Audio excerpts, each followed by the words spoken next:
আর content create করবো না, ব্যবসায় বন্ধ করে দিব, দেশেই থাকবো না, দেশের মানুষ খারাপ, এই দেশে কিচ্ছু হবে না, এই দেশটাই ফালতু, আমি বিদেশে চলে যাব, এই দেশ আমাকে রিজার্ভ করেন। যে ভোটে নির্বাচিত হবে ওকে 100% ভোটে নির্বাচিত হয় না? সোশ্যাল মিডিয়াতে আপনি যেহেতু অনেক ভালো কথা শুনেন, ইটস অনলি ফেয়ার যে আপনি কোনো ভুল করলে আপনি খারাপ কথা শুনবেন। বাইরের দেশে যেসব জিনিসপত্রগুলো বানাচ্ছে ওরকম জিনিসপত্র আমরা বানাতে পারি, এগুলো দেখে হয়তো বা ওরাও ওয়ার্ড হবে। সেরকম আমার টুকটাক জিনিসপত্র আমি নিজের মতো বানায় স্টুডেন্টকে দেখাইতাম, ওরা অনেক ওয়ার্ড হইতো। আমি 69 জিএমএ লং কোর্সে written, viva, ISSB, final medical সব ক্রস করেছিলাম। আর্মি হেডকোয়ার্টার থেকে লেটারও ছিল, তার মধ্যে একটা ছিল হলো আইএসএসবির 4 দিনের এক্সপিরিয়েন্স। ওখানে 4 দিন থেকে পরীক্ষা দিতে হয় কিন্তু। সো প্রথম দিন আপনি যাবেন, ব্যাগেজ ট্যাগেজ সব নিয়ে আপনাকে যেতে হয়। যাওয়ার পরে সেখানে একটা রিটেন পরীক্ষা হয়, আইকিউ টেস্ট হয়, তারপরে এক দফা কিছু মানুষকে বাদ দিয়ে দেওয়া হয়, তারপরে দৌড়বেলা হয়ে তখন পিপিডিটি টেস্ট হয়, picture perception and description test. ওখানে একটা ছবি দেখায় ঝাপসা, ওই ছবি দেখে কী বুঝতে পারতেছেন এগুলা লিখতে হয়, অ্যান্ড লেখার পর এটা প্রেজেন্ট করতে হয়। ওটার পরেও কিছু মানুষ বাদ যায়। তারপরে রাতে যারা থাকে ওদের সাইকোলজি টেস্ট হয়, অনেক কিছু লিখতে হয়। এটা হলো ডে 1। এরপর ডে 2 আছে, ডে 3 আছে, ডে 4 আছে। ডে 4-এ যে আপনাকে রেজাল্ট দেয় এবং আপনাকে অ্যাকচুয়াল গ্রিন কার্ড বা রেড কার্ড দেয়। আপুর ব্র্যান্ডে কালো দাগ লেগে যাবে এটার পরে, দেখায় দিই। So Hello everyone. Thank you so much for watching my podcast. Each and every episode এত মানুষ দেখে যে আমি সত্যি খুবই ওভারওয়েলমড, বাট একটা জিনিস অ্যানালিটিক্সে দেখলাম যে মোস্ট অফ আর যারা আমাদের পডকাস্টগুলো দেখে তার মধ্যে 90 to 95% আমাদের সাবস্ক্রাইব না করেই বাট রেগুলারলি আমাদের পডকাস্ট দেখে। আমি তাদেরকে একটু রিকোয়েস্ট করি, মাই Ernst request that do subscribe, কারণ অনেক ডিফারেন্স মেক করে। আমি অনেক এনকারেজড ফিল করি আরও ভালো ভালো কাজ করার জন্য, ভালো ভালো গেস্ট আনার জন্য। সো একটু যদি সাবস্ক্রাইব করা হয় যারা আমার রেগুলার ভিউয়ার্স, বাট সাবস্ক্রাইব করা হয়নি, please hit subscribe button, it will really make a big difference. Thank you so much. Hi Aiman, welcome to the other side. Thank you so much আপু, আমাদের পডকাস্টে অনেকদিন ধরে হওয়ার কথা ছিল, সো ফাইনালি হচ্ছে। আর ভেরি আমি হ্যাপি। গেস্টদেরকে বলেই দিই, আমি সবসময় সব আসল ঘটনা বলে দিই। সো হোয়াট হ্যাপেন্ড, আমাদের এটা করার কথা ছিল। বলবো আমরা এটা? প্লিজ বলো। আচ্ছা, সো এটা আমাদের 1 মাস আগে করার কথা ছিল। আমি দেখাবো নাকি যে আপনাকে আমি যে ছবি পাঠাইছি? হ্যাঁ দেখাই দিই না? আপুর ব্র্যান্ডে কালো দাগ লেগে যাবে এটার পরে, দেখাই দিই। সো আমার এটা করার কথা ছিল এক্স্যাক্টলি 13 ডিসেম্বর 4টার সময়। আমি এক্স্যাক্টলি 3:59 আমি আপনাকে বলছি আই এম হিয়ার আপু অ্যাট দ্য স্টুডিও, অ্যান্ড আমি স্টুডিওর দরজার ছবিও পাঠাইছি এখানে। পরে আই থিঙ্ক এই ছবিটা আপনি দিয়ে দিন, বসাই দিবেন। হ্যাঁ ঠিক আছে। অ্যান্ড দেন আপুর রেসপন্ড করে যে আয়মান তুমি কি এখন স্টুডিওর সামনে? আমি বলছি হ্যাঁ আপু, এই যে ছবি, এগেন আমরা এই ছবিটা বসাবো কিন্তু অ্যাকচুয়াল ছবি 3:59। আমি আপু আমি লেট করি, আমি অন টাইমে আছি। ভাই আই এম রিয়েলি সরি, আমি না ভাবছিলাম পডকাস্টটা 7টায়। আমি এটা কি উত্তর দেবো বুঝি না, কীভাবে ভাবলো, কী হইলো না হইলো। অ্যান্ড দেন তো ঝামেলা হলো, তারপর পরে হলো। আজকেও আমি ভাবছিলাম আজকেও হবে, আজকে এসেও আমি 4টার সময় চলে আসছি অন টাইম, এসে আমি বসছি। সো আজকে আপুর ম্যানেজার বলছে আপু আসতেছে, তো আমি জানি যে আসতেছে, তাও প্রমাণ রাখার খাতিরে আমি একটা ছবি পাঠিয়েছি যে এটা যে আপু আমি কিন্তু আসি and ready to roll. কালকে সারা রাত ঘুমাইতে পারি নাই আজকে এই প্রেসারে, টেনশনে যে আজকে টাইম যদি মিস হয় মান সম্মান থাকবে না। লাস্ট টাইম যে তুমি হ্যাঁ আপডেট দিবা না, আর you know what happened? না আমি বুঝছি যে ইটস অ্যান অনেস্ট মিস্টেক, মানে weird mistake, but I could literally understand it's an honest mistake. সবার লাইফে এরকম একটা মিস্টেক হয়। আমার এগুলো বেশি হয় কিন্তু, কারণ কি আমি অলওয়েজ 6টা থেকে 7টায় টাইম দেই, আর আমার ADHD ব্রেন হাফ জিনিস আমি খেয়ালই করি না। সো তোমার 4 PM ইন মাই হেড, আমি দেখছি। I get it. সো সেদিন আমি তো আবার সব ব্যাপারে অনেক চিল, তো বেশি টেনশন ট্রাই করি নিতে না, কারণ এমনি আমি একটা ওভার থিঙ্কার। সো আমি ট্রেন করি নিজেকে সো দ্যাট আমি সব প্যারা না নিই, ইংরাজি ভাষায় বলো তো, আই হেট দিস ওয়ার্ড। ওই দিন যখন আমি না বলার চেষ্টা করবো প্যারা আজকে, আমি তোমার যে ম্যানেজারকে, তুমি আমাদের কাছে অনেক ইম্পর্টেন্ট, সো আমি খুব এক্সাইটেড যে তোমাকে পাইছি ব্লা ব্লা। আমি যখন ওকে বলছি যে আয়মানের সাথে এইটা ঘটনাটা ঘটছে ফোনে, তো না মানে কি আপু ওকে আবার পাগল টাগল হয়ে গেছে। তারপরেও আমরা অন্য কাজে যখন মুভ করছি কি একটা দিতে গিয়ে, আমি কাজটা করার মাঝখানে তখনও ওই জোনে যে ও মাই গড আয়মানের সাথে কি হলো, আমি কাজ করতে হুম করতেছি, ও কি আপু আপনি এরপরে হু হু হু করতেছেন, আমার তো হাত পা কাঁপতেছে। না ওই তো I could figure out it's an honest mistake, so আমি বুঝে গেছি। সো নো ওয়ারিজ, আমি খুব খুশি যে তুমি 1 মাস পরে টাইম দিয়েছো, ওয়ার্ড দিয়েছো। ইয়েস আচ্ছা, সো তোমার কোনো ইন্ট্রোডাকশন লাগবে না। ওকে, তারপরেও বলি 10 মিনিটের মধ্যে সব বলে শেষ করতে হবে 100% ঠিক আছে what is done. This 10 minutes thing এটা তো আপু অনেক আগে শুরু করছি, আমাদের 10 মিনিট স্কুলে 10 বছরের বেশি হয়ে গেছে এখন by the way. So when we started তখন আমাদের একটা ছোট্ট আইডিয়া ছিল বাংলাদেশের মানুষের সময়ে জ্ঞান 10 মিনিটের মধ্যে। আপনি যদি আজকে আপনি 10 মিনিট পরে আসছেন যদিও এই জন্যই আসছি সেটাকে 10 মিনিট দেই 10 মিনিট দেই। সো আমরা যদি আধা ঘন্টা পরে আসি আমরা বলি 10 মিনিটের মধ্যে আসতেছে, আপনি ঘুমায় আসছেন বাট বলবেন হ্যাঁ আম্মু 10 মিনিটে করে দিচ্ছি। সো দেখবেন সবসময় আমরা টাইমের ডিনোমিনেশন হিসেবে 10 মিনিট ব্যবহার করি। তো তখন আইডিয়া ছিল ওই 2013-14 সালের দিকে আসলে ওরকম কন্টেন্টও ছিল না অনলাইনে এডুকেশন রিলেটেড। সো তখন মাথায় আসে আচ্ছা ঠিক আছে, সো আমরা পড়ালেখাটাকেও বাইট সাইজ এডুকেশনের মধ্যে আনবো, যে পড়তে চাও, শিখতে চাও, প্র্যাকটিস করতে চাও, সব কিছু 10 মিনিটে হয়ে যাবে। সো এখান থেকে 10 মিনিট স্কুল। ছোট ছিলাম, ভাবছিলাম এটা অনেক কুল একটা নাম, তো এই কারণে সেট করছি। তো তারপর তো আর চেঞ্জ করা হয় নাই, নামটা ইজ আলহামদুলিল্লাহ। কুল। আচ্ছা, তো ইন্ট্রোটা সবাই জানে, তারপরে বলে দিই তুমি আইবিএ থেকে গ্র্যাজুয়েট করা। ইয়েস। আচ্ছা, খুবই র্যান্ডম হঠাৎ মনে পড়লো, আইবিএ তে অ্যাডমিশন পাওয়া, ইন্টারভিউ ক্র্যাক করা, এগুলো কি আসলে অনেক difficult? I have heard all my life যে আইবিএ তে সহজে কেউ চান্স পায় না। ওয়েল, কঠিন। আমি এখন সহজ এবং কঠিন এটা একটা সাবজেক্টিভ ব্যাপার। আমি যদি আপনাকে ফ্যাকচুয়ালি বলি, বিকজ আমি প্রায় 4 বছর আইবিএতে থাকাকালীন আইবি অ্যাডমিশনের টিচারই ছিলাম। সো আমি বহুবার বহু মানুষকে এটা বুঝাইছি। সো আইবিএতে পরীক্ষা দেয় অ্যারাউন্ড 8 থেকে 10,000। এখন প্রবলেম নাম্বারটা হালকা বাড়তে বা কমতে পারে, আমার সময় এটা ছিল। আর এরপর রিটার্নে চান্স পায় হলো অ্যারাউন্ড 180 জনের মতো বা 200 জনের মতো। সো 10,000 থেকে 200 জন, সো মেজরিটি ইয়ে হয়। অ্যান্ড তারপর একটা ভাইবা হয়, ভাইবা হওয়ার পর ফাইনালি চান্স পায় হলো 120 জন। সো সহজ কঠিনের বিষয়টা হলো ফাইনাল নাম্বারটার উপরে, যেহেতু 120 জন ঢুকতেছে, সিট কাউন্ট কম, যে কোনো জায়গায় যদি সিট কাউন্ট কম হয় ব্যাপারটা কঠিন হয়ে যায়। সো ওইটাই দিন শেষে ঢোকাটা একটু টাফ। আর পরীক্ষা হলো ম্যাথ, ইংলিশ, অ্যানালিটিক্যালের উপরে, এবং এটা কারিকুলামের ভিতরের না। সো পরীক্ষায় কি আসবে কমন ফালানোর কোনো ওয়ে নাই। সো ওই দিনে পরীক্ষার হলে আপনার পারফরমেন্সের উপর অনেক কিছু ডিপেন্ড করে। সো এই কারণে অনেকে বলে যে একটু লাকও লাগে।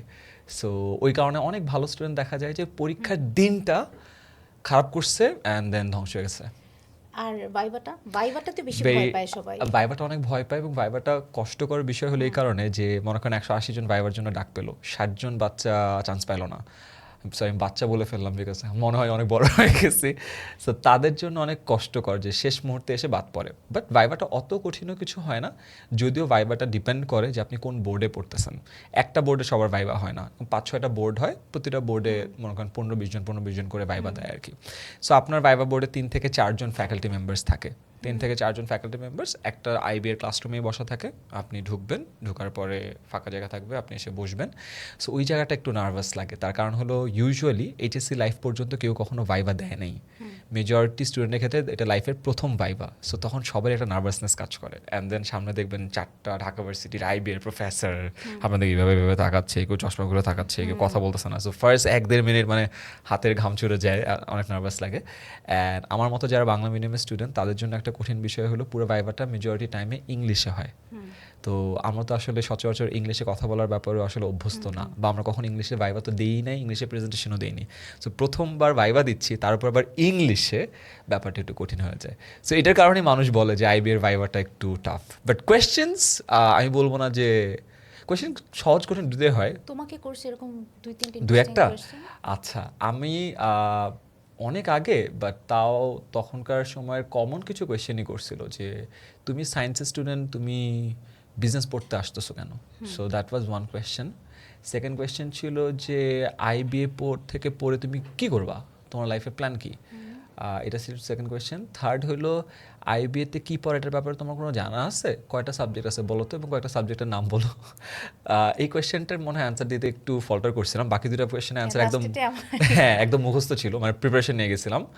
আর লাস্ট একটা কোয়েশ্চেন করছিল যে তোমার একাডেমিক্সে সায়েন্সে যে ছিল, সায়েন্সে কোন সাবজেক্ট ফেভারিট ছিল, কেন ছিল, এবং ওইটার সাথে বিজনেসের রিলেশনটা কী। সো এরকম। সো 3টা কোয়েশ্চেন কমন পড়ছে, আর যেটা হয় আর কি, কমন ফলানোর জন্য অনেক প্রিপারেশন নিয়ে গেছিলাম। একটা কোয়েশ্চেন কমন পড়ে না, ওটা হলো বিপিএ এর কয়টা সাবজেক্ট আছে, সব কয়টা সাবজেক্টের নাম বলো। জানতে না? না তখন আমি তো জানি না, 40টা সাবজেক্ট আছে, আমি তো ভাবছি এটা ঢুকার পরে জানবো, ওইটার প্রিপারেশন নেই আর কি। সো এটা কমন ফেলতে পারি নাই। বাট আর আরেকটা জেনারেল নলেজের প্রশ্ন করছিল, ওইটাও পারি নাই। সো আমাকে মনে হয় 6-7টা প্রশ্ন করছিল, 2টো পারি নাই, 5টা পারছিলাম। সো আমার কাছে আমার কাছে মনে হয় যে ওখানে তাও প্রশ্নের উত্তর ওই যে এরকম একটা দুটো প্রশ্নের উত্তর পারছি কি পারছি না এটা ম্যাটার করে না, ওরা প্রবলি দেখে যে কনফিডেন্সটা কতটুকু আছে, ও প্রেজেন্টেবল কিনা, ওর আসলে ইন্টেন্টটা কি, ও আইবি এর কালচার এবং কারিকুলামের সাথে ভালো ফিট করবে কিনা, আই থিঙ্ক সেটা চেক করে। তাহলে আইবি চুলের সাবজেক্টের পারা না পারা মধ্যে খুব একটা পার্থক্য নেই। So yeah, that's the interview experience. আমার লাইফে আরেকটা ভালো ইন্টারভিউ ছিল, আই থিঙ্ক এটা বলা উচিত, সেটা হলো আমার আর্মির ইন্টারভিউ। ইয়েস, Yes, I তুমি was in- আর্মির তো জানি না আমরা। আমি 69th বিএমএ লং কোর্সের written, viva, ISSB, final medical সব ক্রস করেছিলাম। আর্মি হেডকোয়ার্টার থেকে লেটারও ছিল। আমার জয়েনিং ছিল জানুয়ারি 11 না 13 তারিখে, কোন ইয়ার? 2012 সালে। আচ্ছা। মানে ওই তো তখন তো, তারপরে তো ঢাকা ভার্সিটিতে হওয়ার কারণে আর যাওয়া হয়নি। বাট আমার আইএসএসবির এক্সপিরিয়েন্সটা অনেক ফ্যান্টাস্টিক ছিল। আমার কাছে মনে হয় আমার লাইফ চেঞ্জিং যেই 2-4টা এক্সপিরিয়েন্স আছে তার মধ্যে একটা ছিল হলো আইএসএসবির 4 দিনের এক্সপিরিয়েন্স। ওখানে 4 দিন থেকে পরীক্ষা দিতে হয় কিন্তু। সো প্রথম দিন আপনি যাবেন, ব্যাগেজ ট্যাগেজ সব নিয়ে আপনাকে যেতে হয়। যাওয়ার পরে সেখানে একটা রিটেন পরীক্ষা হয়, আইকিউ টেস্ট হয়, তারপরে এক দফা কিছু মানুষকে বাদ দিয়ে দেওয়া হয়। তারপরে দুপুরবেলা হয়ে তখন পিপিডিটি টেস্ট হয়, picture perception and description test. ওখানে একটা ছবি দেখায় ঝাপসা, ওই ছবি দেখে কী বুঝতে পারতেছেন এগুলা লিখতে হয়, অ্যান্ড লেখার পর এটা প্রেজেন্ট করতে হয়। ওটার পরেও কিছু মানুষ বাদ যায়। তারপরে রাতে যারা থাকে ওদের সাইকোলজি টেস্ট হয়, অনেক কিছু লিখতে হয়। এটা হলো ডে 1। এরপরে ডে 2 আছে, ডে 3 আছে, ডে 4 আছে। ডে 4-এ যে আপনাকে রেজাল্ট দেয় এবং আপনাকে অ্যাকচুয়াল গ্রিন কার্ড বা রেড কার্ড দেয়। সে পুরো প্রসেসটার মধ্যে দিয়ে আপনার ইন্ডিভিজুয়াল অবস্টেকল, মানে অনেক অবস্টেকল টেস্ট হয়।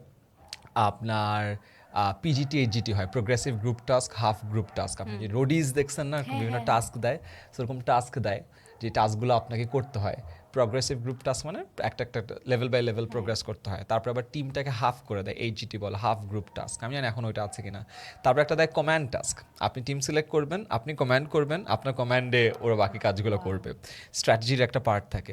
ভাইভা হয়, জিটিও ভাইভা হয়, মানে গ্রাউন্ড টেস্টিং অফিসারের একটা ভাইভা হয়। ডিপি ভাইভা হয়, ডিপি ভাইভা মানে ডেপুটি প্রেসিডেন্সিয়াল ভাইভা। সে প্রায় 1 ঘন্টা ধরে ভাইভাটা নেয়। এনএবি ভাইভাতে মনে করেন এই ডিপি ভাইভা অনেক ফেমাস, মানে আপনাকে একদম চেষ্টা করে আপনার সাইকোলজিক্যাল যত ধরনের জিনিসপত্র দিয়ে আপনাকে টেস্ট করা যায় সেগুলো করে। So it's very interesting experience যে 4 দিনের মধ্য দিয়ে আপনি আইকিউ টেস্ট থেকে শুরু করে psychological test, physical test, commanded test, 2 ধরনের ভাইভা, সব কিছুর মধ্য দিয়ে যাচ্ছেন। আপনি for the first time maybe আপনার ফ্যামিলির থেকে আলাদা থাকছেন একটা জায়গায়। সো ওভারঅল এক্সপিরিয়েন্সটা না অনেক লাইফ ডিফাইনিং। সো যারা চান্স পায় তাদের জন্য তো খুবই ভালো, যারা চান্স পায় না ওদের জন্য দুঃখ, বাট ওভারঅল এক্সপিরিয়েন্সটা অনেক সুন্দর। What have you learned? একটা জিনিস যেটা এখনো তুমি মানে ইউ স্টেইড উইথ ইউ। আমার কাছে মনে হয় যে মানুষের লাইফের বন্ডিং হইতে গেলে আইদার খুব বিশাল একটা ট্র্যাজেডি একসাথে পার করতে হয়, অথবা বিশাল একটা ট্রায়াম্ফ বা সাকসেস। কেন? বিকজ ওইখানে আমার রুমের যে 5 জন ছিল, ওই 5 জনের সাথে আমার যে বন্ডিংটা তৈরি হয়েছে, ইটস ইনক্রেডিবল। আমি ঢোকার আগে ওদেরকে চিনতামও না, ওরা জাস্ট আমার রুমের ছিল। অ্যান্ড রুমের 5 জন তো চান্স পায় নাই, রাইট? আমাদের রুম থেকে আমি চান্স পাইছিলাম, বাকি 4 জনই চান্স পায় নাই। আই স্টিল রিমেম্বার একটা ছেলে ছিল, হি ওয়াজ ইনক্রেডিবল, অ্যান্ড ওর ফিজিক্যাল টাস্কগুলো ফাটাই ফেলছিল। সো আমরা সবাই ভাবছিলাম যে ওর তো হয়েই যাবে, বাট যেহেতু ওর অনেক কিছু আছে দিন শেষে ওর হয় নাই। সো বের হওয়ার পরে হি ওয়াজ অলমোস্ট ক্রাইং, অ্যান্ড ওর ফ্যামিলিও একটু মিডল ক্লাস ফ্যামিলি ছিল, গ্রাম থেকে আসছে। সো ওর জন্য এটা হওয়াটা অনেক লাইফ ডিফাইনিং হইতো।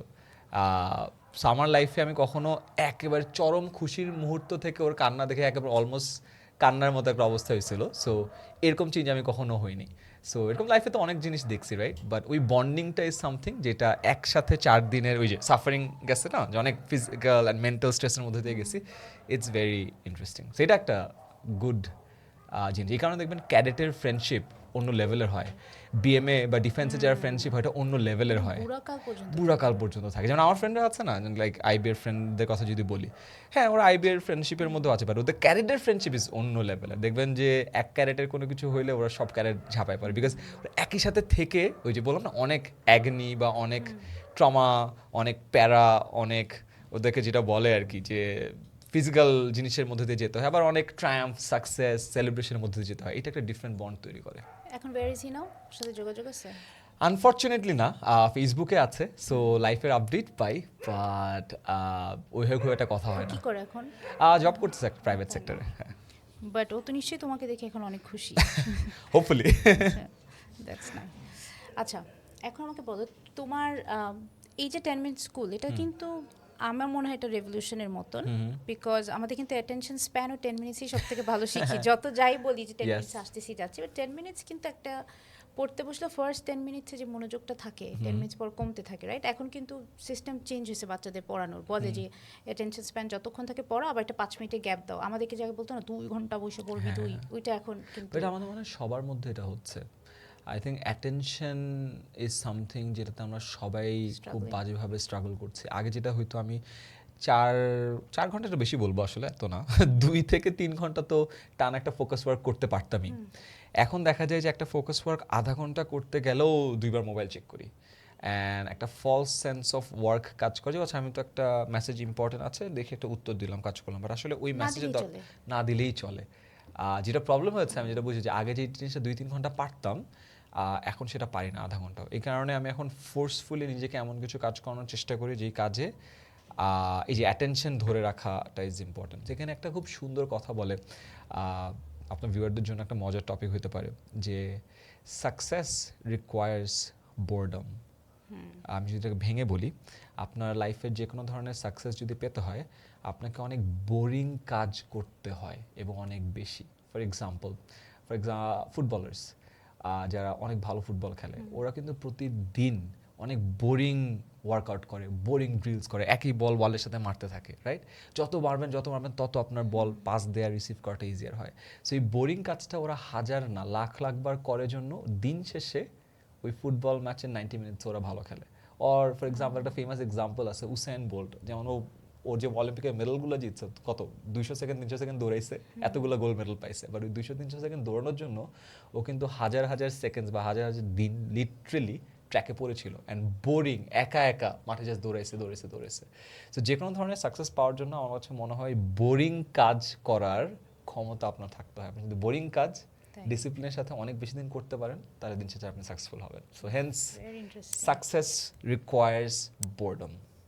বাচ্চারা তো বোর্ড আজকাল হওয়া কি জানেই না বিকজ কিভাবে বুম হাউ তোমার তো হয় নাই, বুঝবো না, কিন্তু ভেরি ডিফিকাল্ট ইয়েস। মানে একটু বাবা বোর্ড, আগে আমি মনেও নাই আমরা যখন বোর্ড থাকতাম আমরা কি করতাম, ঘুমাই যেতাম মনে হয়। আমাদের সময় তো অত অপশনস ছিল না, বাট তাও আমাদের কামনেস ছিল। বাট এখন তো এই যে জাস্ট ডোপামিন রাশ, আপনি জাস্ট খুললেই যেহেতু এটা আপনাকে একদম বার্স্ট অফ ডোপামিন দিচ্ছে, আপনি তো অ্যাডিক্টেড হয়ে যাবেন। মানুষ সুগারে অ্যাডিক্টেড যেমন হয়, অন্যান্য বিভিন্ন অ্যাডিকটিভ জিনিসে অ্যাডিক্টেড হয়, cellphone is another very addictive thing. Aiman Sadiq আমি কনসিয়াসলি কিছু প্ল্যাটফর্মের সাথে আমার একটা বোঝাপড়া আছে। ফর এক্সাম্পল, আমি সারাদিনে কখনো ইউটিউব ওপেন করি না। আমি জাস্ট রাতেবেলা শোয়ার সময় আমার একটা বলতে পারেন যে ঘুমানোর আগে একটা ভিডিও দেখা, দ্যাট ইজ লাইক একটা ফেসবুকেও মেসেঞ্জারেও খুব একটা ঢোকা হয় না, ফেসবুকে মাঝে মধ্যে ঢোকা হয় টু চেক আপডেটস অ্যান্ড 10 মিনিটসগুলো অনেক গ্রুপগুলো আছে, কারণ হয়তো ঢোকা হয়। বাট এইটা আমার একটা বাজে জিনিস। আমি যদি এটাও কমাইতে পারি তাহলে আমার মনে হয় আমার স্ক্রিন টাইম অনেক কমায় ফেলা পসিবল। ইজন্ট ইট বিকজ তুমি অনেক বিজি আর অনেক কাজ আছে? না, আমার মনে হয় এটা একটা এক্সকিউজ আমি যেটা নিজেকে দিই। না, আই মিন্ট দ্য ফ্যাক্ট যে তুমি এত স্ক্রিন টাইম তোমার কম, ইজন্ট ইট বিকজ তুমি অ্যাকচুয়ালি অনেক busy, you are working all the time. Suppose একটা ঈদের 3 দিনের ছুটি, সব বন্ধ, আসল টেস্ট তো ওখানে, কাজ নাই, তুমি বাসায় খালি দাওয়াত আছে দুপুরে আর রাত্রে, তুমিও ফ্রি, মঞ্জুরিনও ফ্রি, কতক্ষণ তোমরা দুজন দুজনের সাথে কথা বলবা? তখন তুমি কি এই সেম কম স্ক্রিন টাইম রাখতে পারো কিনা? That's the test. হ্যাঁ, আমরা তখন যেটা করে টিভিতে কিছু একটা দেখি, একই তো হইলো, একই কথা, স্ক্রিন টাইম। আমার মনে হয় না টিভি দেখো, আমার মনে হয় এটাই দেখো।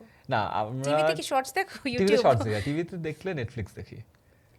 সো জাস্ট বড় ইয়েতে আমরা ইউটিউব নিজের সেলফোনে, টিভিতে দেখলে নেটফ্লিক্স। That's it. নিজের ভিডিও নিজে কয়বার দেখো? একবারও দেখি না, একদম সত্য কথা, একদম কসম। শুরুর দিকেই করতাম, এখন যেহেতু টিম আছে, ইনফ্যাক্ট আমি ভিডিও রেকর্ড করার পরেও আমার যেহেতু বেশিরভাগ ভিডিও 1 টেকে হয়, দ্যাট মিনস আমি কোনো কিছু একটা বোঝানো শুরু করলাম, 1.5 মিনিট হোক, 10 মিনিট হোক, 11 মিনিট হোক, মোস্ট অফ দ্য টাইম দেখা যায় যে মাঝখানে কখনো কাট হয় না, টানা। সো আমি জানি ভিডিওতে কি আছে, সো কাটাকাটির পরে খুব একটা যে ঝামেলা হওয়ার কথা তা না। এখন যেহেতু টিমের উপর ওই রিলায়েন্সটা চলে আসছে, আমি জানি যে ওরা এডিটে ঝামেলা করবে না, সাবটাইটেলে ভুল করবে না, ওরা আপলোড দিয়ে দেয়। সো আমি ইউজুয়ালি দেখি না, আনলেস কোনো ভিডিওতে কোনো ঝামেলা হয়ে গেছে, পরে বলছে যে এই গাঞ্জা হয়েছে, কয়টা দেখবা তুমি ভিডিও? তোমার তো পুরা সবাই অনেক, হ্যাঁ অনেকগুলো হয়। সো এখন আর আমার দেখা হয় না। আর নিজের ভিডিও দেখলাম বেশ অকওয়ার্ড লাগে আমার এখনো, নিজের সাউন্ড শুনলে কেমন কেমন লাগে। স্পিকিং অফ দিস, তুমি জানো তোমার ব্যাপারে এটা তুমি হয়তো জানো না, আমি কিন্তু তোমার ছোট ছোট অনেক ভিডিও দেখে অনেক কিছু শিখছি। Wow, thank you so much. In fact একটা ছিল পুরো গডসেন। হ্যাঁ। আমি চিন্তা করতাম ছোট ছোট আমার কুকিং ভিডিও, আমার ভিডিও বানাইতে ভালো লাগে, এনি সোর্ট অফ ভিডিও। হ্যাঁ, আমার এই পডকাস্ট ওই প্যাশন থেকেই আসছে। আমি অনেক দেরিতে জানছি যে আমার এটা ভালো লাগে। সো এনি সোর্ট অফ, মানে এমনি একটা জুস বানানোর ভিডিও যেখানে ফেসলেস, তাও মজা লাগে বানাতে। তো আমি খালি চিন্তা করি এডিট কেমনে করে, কারণ আগের লাইক 2021-এর দিকে কিন্তু আমরা ইনশট আমরা অত জানতাম না, তুমি জানতা। সো তখন আমার মনে হয়েছে আরও আগে, I think it's back in 2018-19-এ দেখোপিডিয়াতে আমার এন্টারপ্রেনার হিসেবে আমার একটা ইন্টারভিউ যায়, তার আগে বা পরে তোমার যায়। It was actually I manifested that scene of yours, কারণ আমি বসে বসে চিন্তা করতাম যে ভিডিও কেমনে জোড়া লাগায়, একদম জোড়া লাগায় বলতাম এটাকে। হ্যাঁ, তখনই তোমার দেখোপিডিয়ার ইন্টারভিউটা আসে, and you always knew what to say, and in short, এই বলতে কি তুমি ইন শর্টের কথা বলছো হঠাৎ করে, যে লাস্টে সবাইকে জিনিস পুরো মনে হচ্ছে এটা আমার জন্য ছিল, যে লাস্টে সবাইকে জিনিস শিখাই দিই এইভাবে ইন শর্ট, জাস্ট এইভাবে করে দিলে আমার জন্য না পুরো টিং ছিল। তাড়াতাড়ি আমি বহু বছর মানুষকে বলতাম যে ইটস সো ইজি।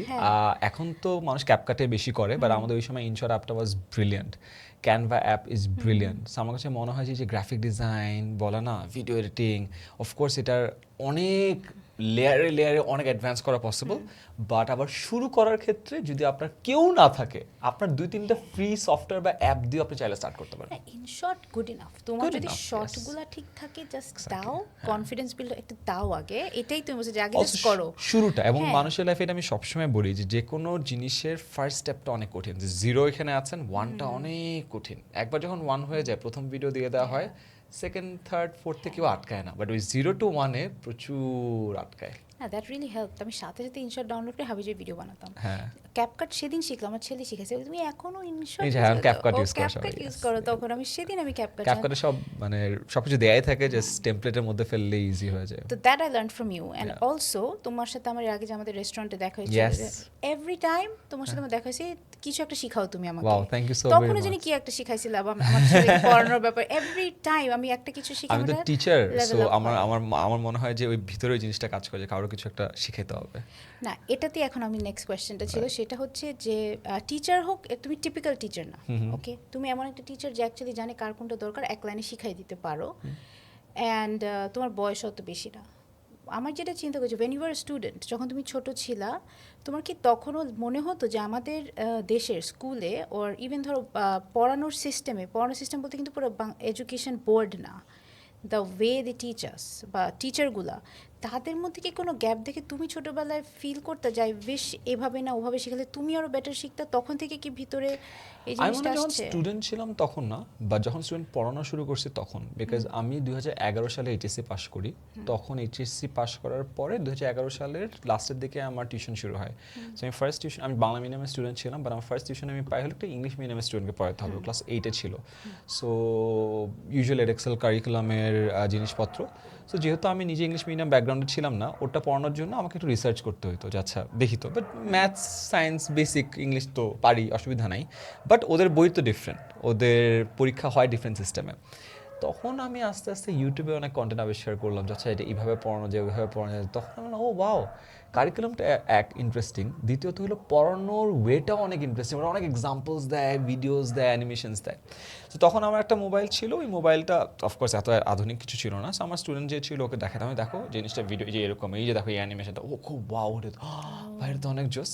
তারপরে আমি কোচিংয়ে যখন গেলাম, আমাদের ওই সময় আমি যে কোচিংয়ে পড়াতাম, ওই কোচিংয়ে একটা মাত্র রুমে প্রজেক্টর ছিল, সো আমি রুম নাম্বার 5 ছিল, সো আমি রুমে যেতাম, প্রজেক্টরওয়ালা রুমে। কেন? তখন আমার একটা ল্যাপটপের সাথে এইচডিএমআই কানেক্ট করে ওদেরকে আমি বোর্ডের প্রজেক্ট করার জিনিসপত্র দেখাতাম, and students were like wowed, because তখন ওই আমলে কোনো ক্লাসরুমে যে মাল্টিমিডিয়া দিয়ে যে কোনো কিছু একটা দেখাবে, 2012 সাল। সো 2011 সালে আমার প্রাইভেট টিউশন, 12 সালে কোচিংয়ে।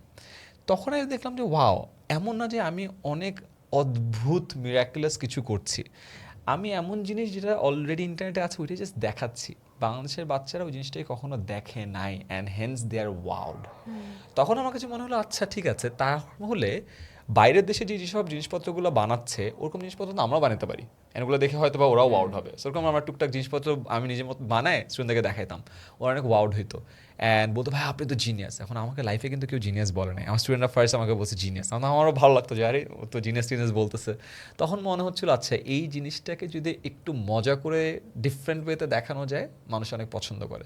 তো তখনই ঘাটাঘাটি করতাম এবং যেই সাবজেক্ট আমাদের একটা লেকচার শিট থাকতো যে এরকম, এই লেকচার শিট পড়ানো ছিল একটা ক্লাসের কাজ, 2 ঘন্টার ক্লাসে। সো এই লেকচার শিটের উপর যেই টপিক থাকতো আমি প্রতিটা সার্চ করতাম, দেখতাম যে ইন্টারেস্টিং কী কী গিমিক বা ম্যাজিক আছে ওগুলো আনতাম। সো তো that's how I got to fall in love with teaching, because আমার স্টুডেন্টরা আমাকে বলছিল ভাই you are a genius. You are a genius. I am not a genius, আমি অনেক রিসার্চ করতাম অ্যান্ড মজার মজার ম্যাজিক্যাল জিনিসপত্র দেখাতাম। এই রিসার্চটা কয়জন করছে? হ্যাঁ, বাট ওই স্টুডেন্টদের মধ্যে একটা না ওই যে গ্লোই আইজ দেখা যেত, এইভাবে করানো যায় এই জিনিসটা, and I got addicted to seeing that. ওই যে বলেন আপনি যখন পারফর্ম করেন, আমি কখনো পারফর্ম করি না, আমি কখনো গান গাই নাই, গিটার বাজাই নাই, বা যখন পারফর্ম করে তখন সবসময় বলে না যে স্টেজের সামনে যারা আছে ওদের এক্সাইটমেন্ট ওরা ফিল করে। এই জিনিসটা আমি ফার্স্ট টাইম ফিল করি যখন আমি পড়ানো শুরু করছি। আমার সামনে 50 জন স্টুডেন্ট অ্যান্ড ওদের যে এক্সাইটমেন্টটা যে ওয়াও, ওইটা আমি ফিল করা শুরু করছি। অ্যান্ড এটা আসলে অ্যাডিকটিভ। একবার যখন আপনি পাবেন এটা আপনাকে ডোপামিন রাশ দেয়, আপনি আরও খুঁজবেন আরও খুঁজবেন, সো ওকে বারবার ম্যাজিক দেখানোর চেষ্টা করবেন। এটা ডেস্টিনিও, বিকজ তোমার আল্লাহ জানতো তোমার লাকে লেখা আছে যে you will be this Aiman Sadiq, যার কারণে একটা স্টার্টিং ছিল। বাট আমি কিন্তু অনেক লাকি ছিলাম। আমাকে অনেকে বলে যে তুমি কি এন্টারপ্রেনার হইতে চাইছিলে কিনা, আমি সবসময় অকপটে এই কথাটা স্বীকার করি, আমি কখনো এন্টারপ্রেনার হইতে চাই নাই, আমি টিচারও হইতে চাই না। টিচারের অপশন ছিল, হয়েছি, হওয়ার পরে ওই যেটা বললাম স্টুডেন্টরা পছন্দ করছে, আমার কাছে মনে হচ্ছে ও আমি তো অত জোস, আমি তো জিনিয়াস, এটা করি, করতে করতে করা হয়ে গেছেন, তখন মনে হচ্ছে না আমি টিচার হব। টিচার হওয়ার জার্নি থেকে আসলে এন্টারপ্রেনার হয়ে গেছি। হ্যাঁ, ওখান থেকেই তো। আচ্ছা, তোমার একটা কথা বলতে বলতে মনে পড়ছে, একটা পডকাস্ট আর একটা ইন্টারভিউতে হ্যাঁ তুমি একটা মজার জিনিস বলছিলে, আমাদেরকে ছোটবেলায় শেখানো হয় অর্থই সকল অনর্থের মূল, but which is not true. It is not true, absolutely not true. আমাদেরকে আমাদেরকে বোকা বানায় এটা ভুলে যাওয়ার আগে। হ্যাঁ, এখন অ্যাসপায়ারিং অনেক যেসব ছেলেরা হয়তো মনে করছে নো লাইফ বেঁচে থাকি, মজা করি, মানে they don't understand the importance of money. ছেলে ভুল বলছে বাচ্চা, বিকজ মানুষের টাকা অনেক দরকার।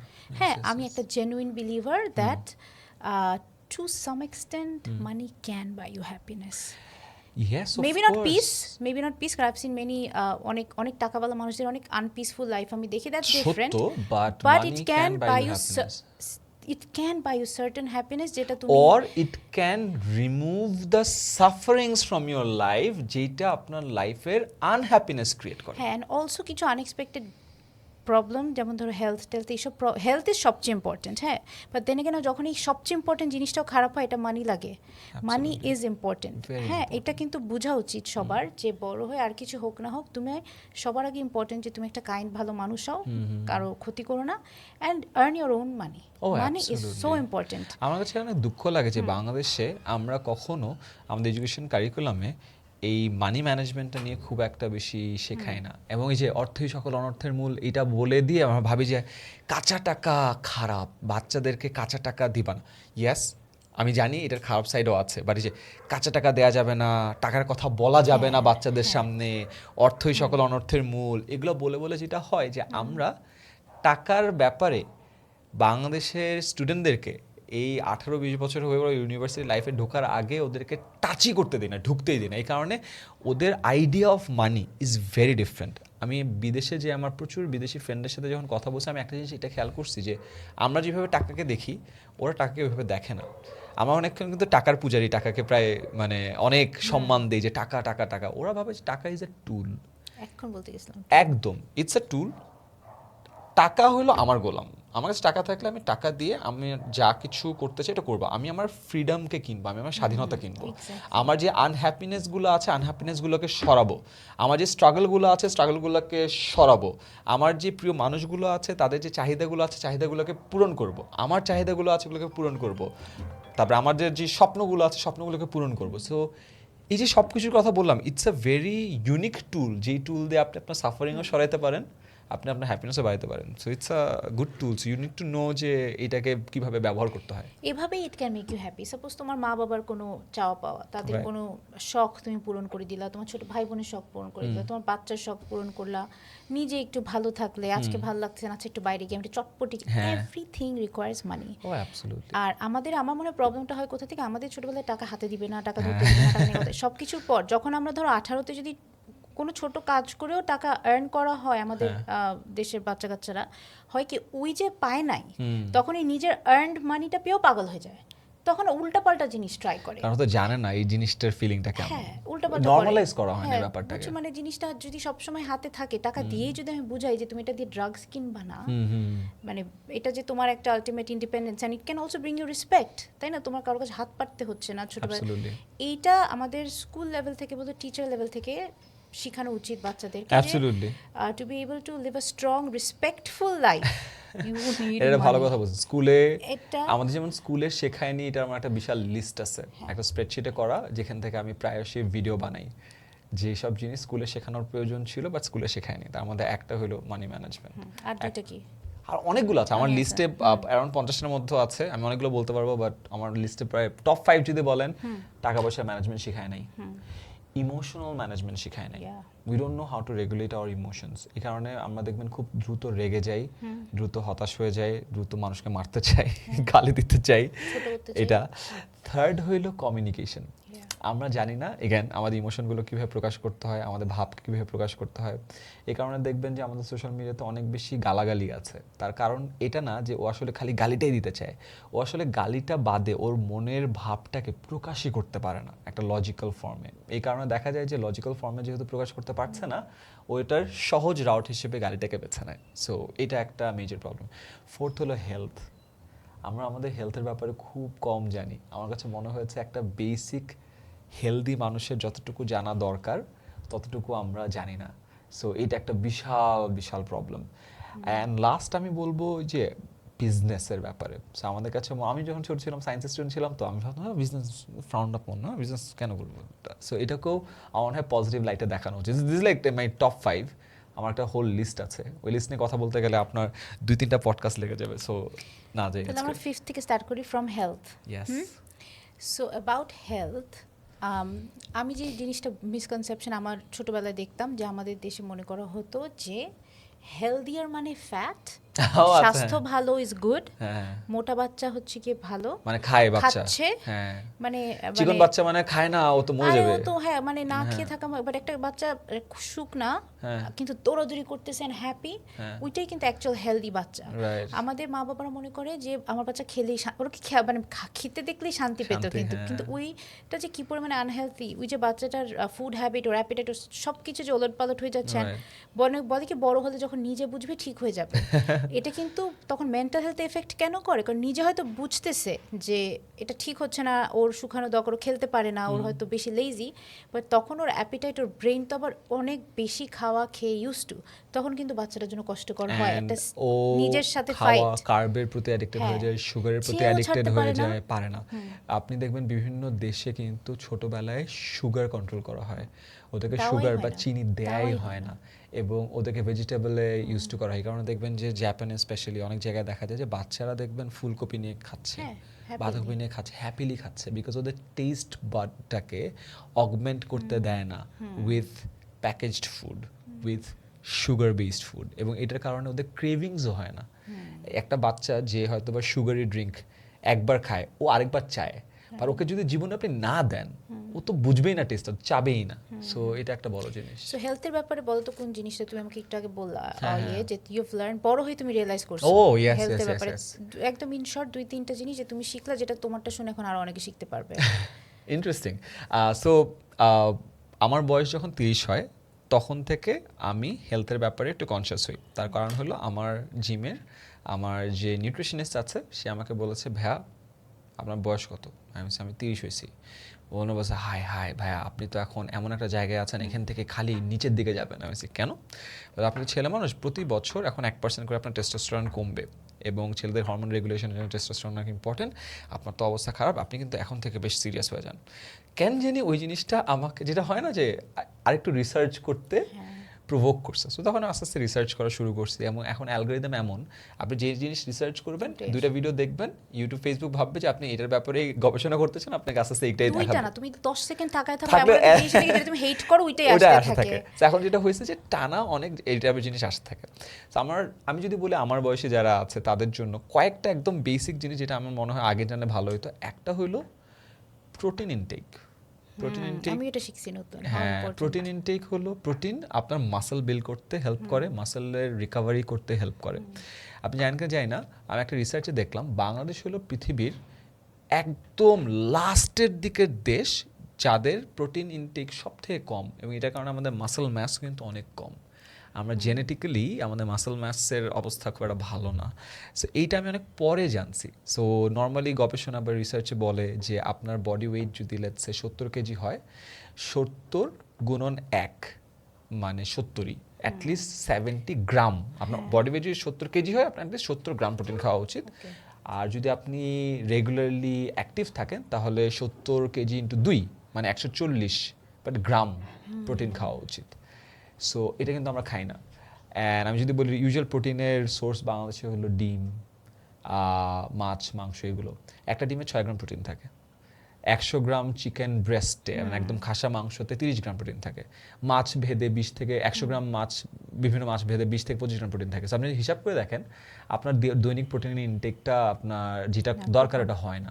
এবং এটার কারণে দেখবেন যে আমরা খুব একটা মাস্কুলার না, এটার কারণে আমরা একটু হ্যাংলা পাতলা হয়। এবং এটার কারণে দেখবেন আমাদের অ্যাথলেটসরাও কিন্তু অন্যান্য দেশের পাশে যখন দাঁড়ায় দেখবেন যে তারা বেশ বড় মাস্কুলার, আমরা একটু কেমন জানি হ্যাংলা পাতলা নালে ফুলা। হ্যাঁ, এটা কথা আমার মনে হয় প্রোটিনের পার্টটা ইজ সামথিং যেটা আমি শিখছি।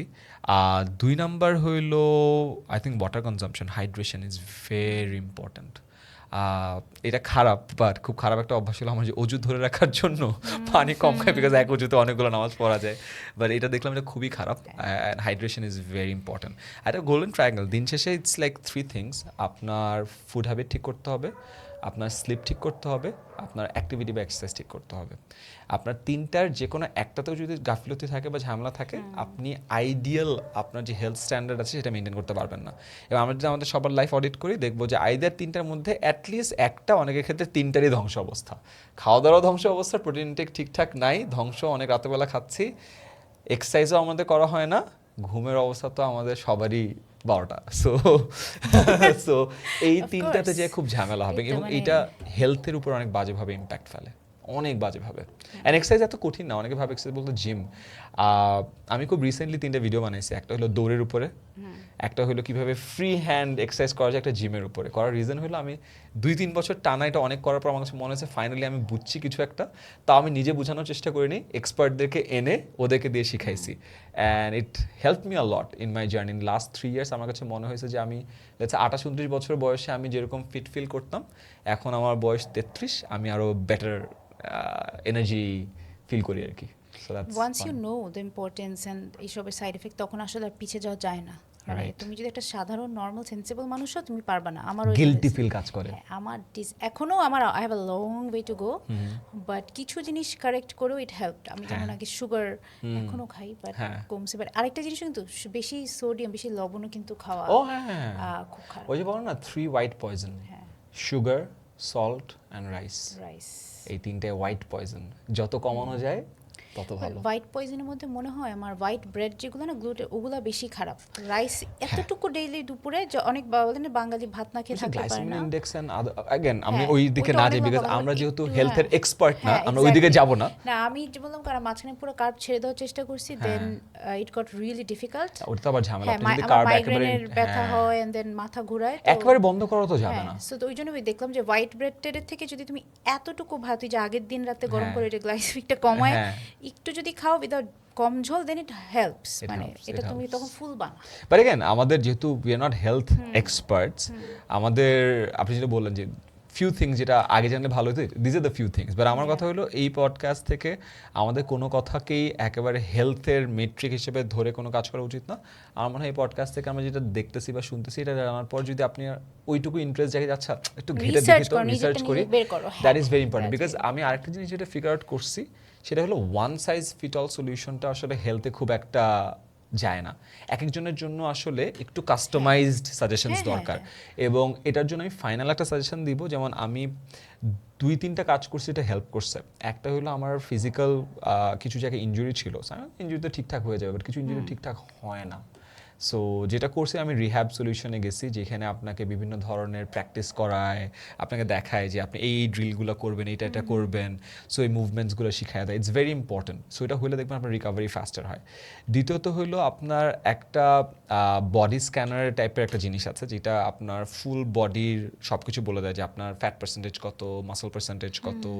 ওইটা করলে আপনার একটা আইডিয়া হয় যে আপনার বডির কী অবস্থা, এবং এখানে একটা খুব সুন্দর একটা ইন্ডেক্স দেয় যে আচ্ছা আপনার অ্যাকচুয়াল বয়স লেটসে এত 30, বাট আপনার ফিজিক্যাল বিভিন্ন জিনিসপত্র দেখে আপনার কি মনে হয় বয়সটা কত। সো এটা কি বেশি নাকি কম, অনেক জায়গায় করা যায়। ইয়েতে Allah give you the links. And third হলো একটা নিউট্রিশনিস্টের কাছে যাওয়া।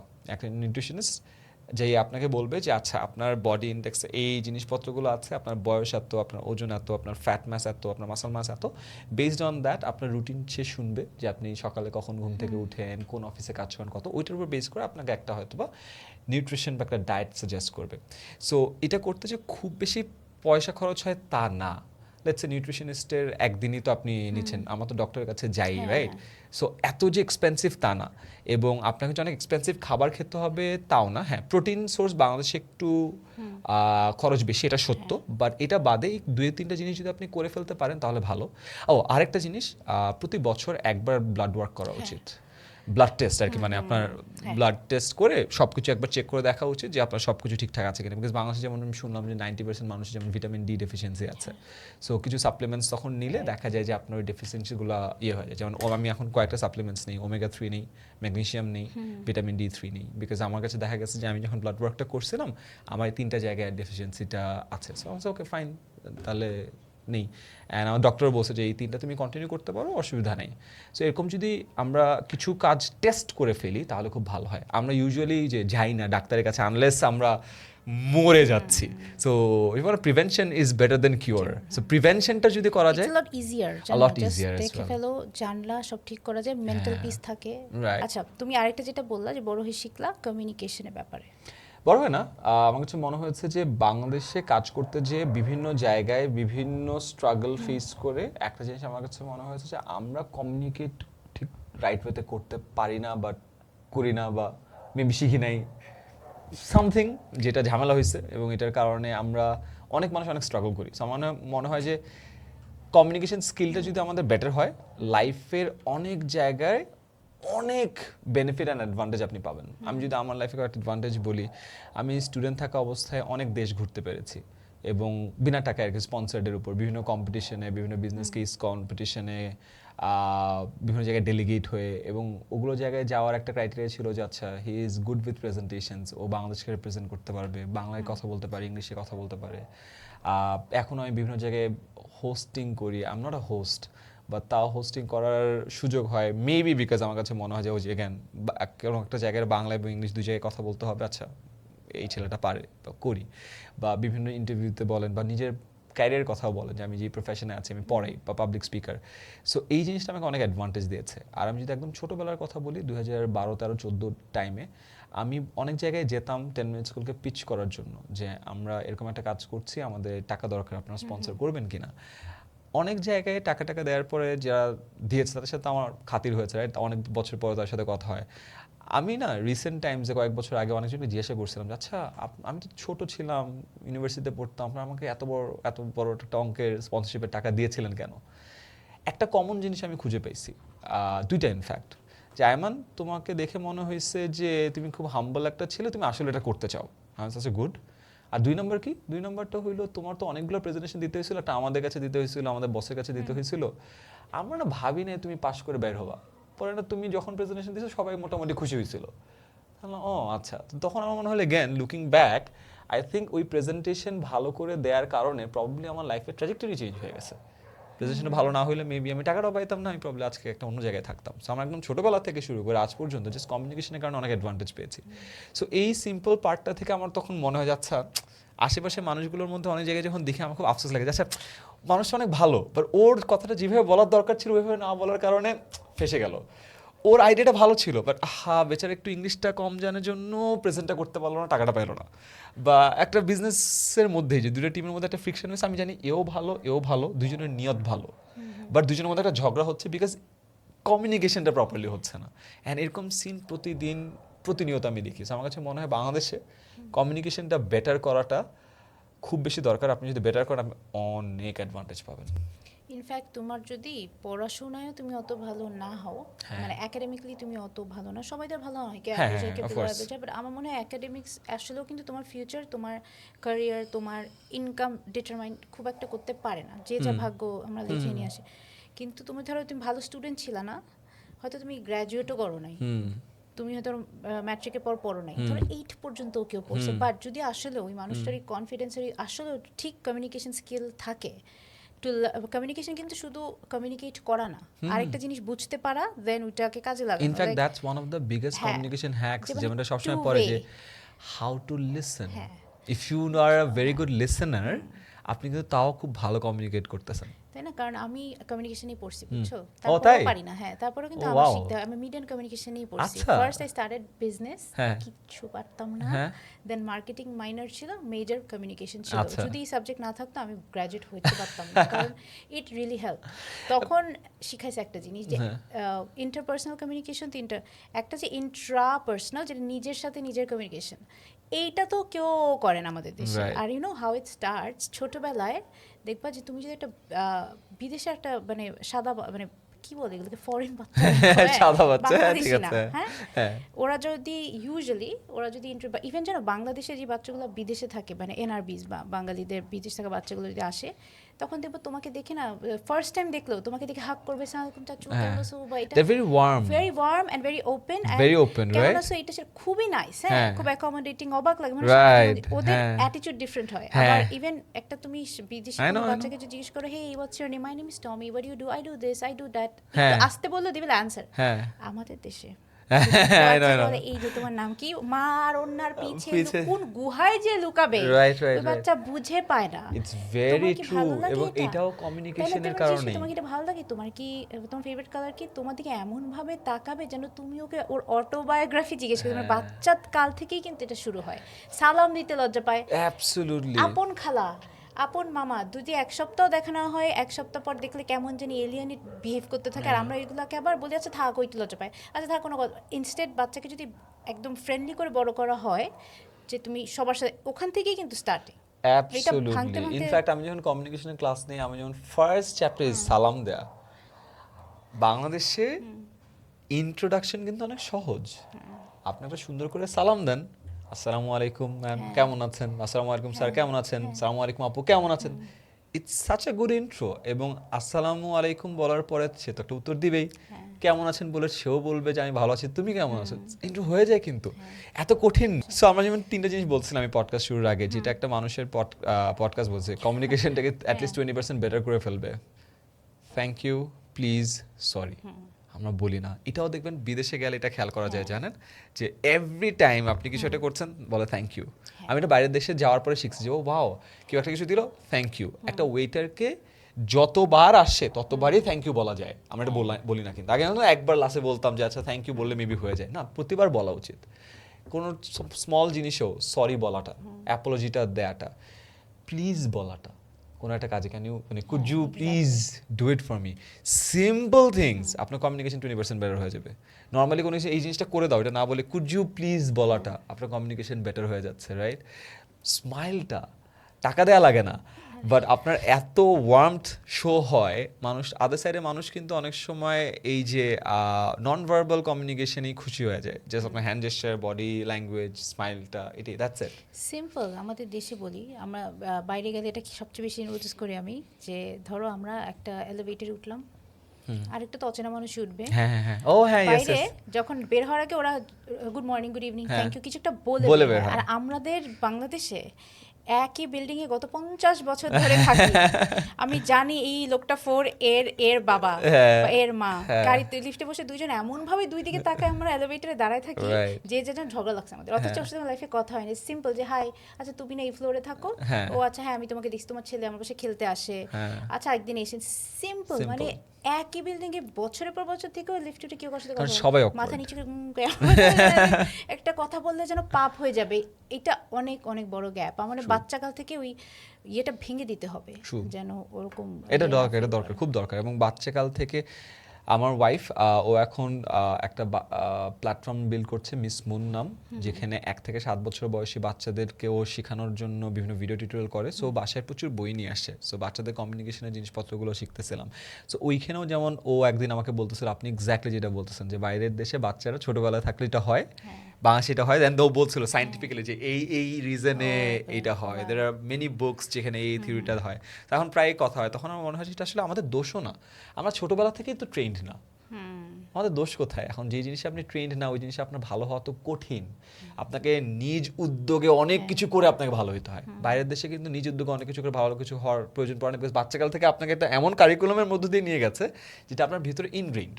ইটস ইজিয়ার ফর আর you know what's the saddest part হচ্ছে যে কিছু বাচ্চা ছোটবেলা থেকে ফ্রেন্ডলি থাকে, হ্যাঁ, আবার সবার সাথে কথা বলে। আমার ছেলে কিন্তু আগে ও যখন প্লেগ্রাউন্ডে যেত, বিভিন্ন দেশে আমরা অনেক ঘুরতাম, সিঙ্গাপুর টিঙ্গাপুর যেত, ও অন্য দেশে বাচ্চাদের সামনে যে বাংলায় হোকিং হাই আই এম জেইদ, তারপরে আমার একটা ভিডিও আছে যে আরেকটা বাচ্চাকে বলে বাচ্চার নেম, ওই বাচ্চাটা খুব অকওয়ার্ড হয়ে থাকে, ও কিন্তু আবার সিঙ্গাপুরিয়ান ছিল, অকওয়ার্ড হয়ে থাকে, ছেলেটা চলে যায়, আমার পিছিয়ে পিছিয়ে ছেলে বলে কি বলো বলো, ও করতেই থাকে। ও আগে ইভেন বড়দেরকে দেখলেও কথা বলতো, গল্প করতো, যা খুশি তাই। বাট আস্তে আস্তে ও যখন বড় হয়ে ও যখন দেখলো আশেপাশের মানুষ কম কমিউনিকেট করে, 7, 8, 9, 10 হতে হতে যত বড় হলো তত ওর এটা কমে গেল, কারণ আশেপাশের এনভায়রনমেন্টও এরকম।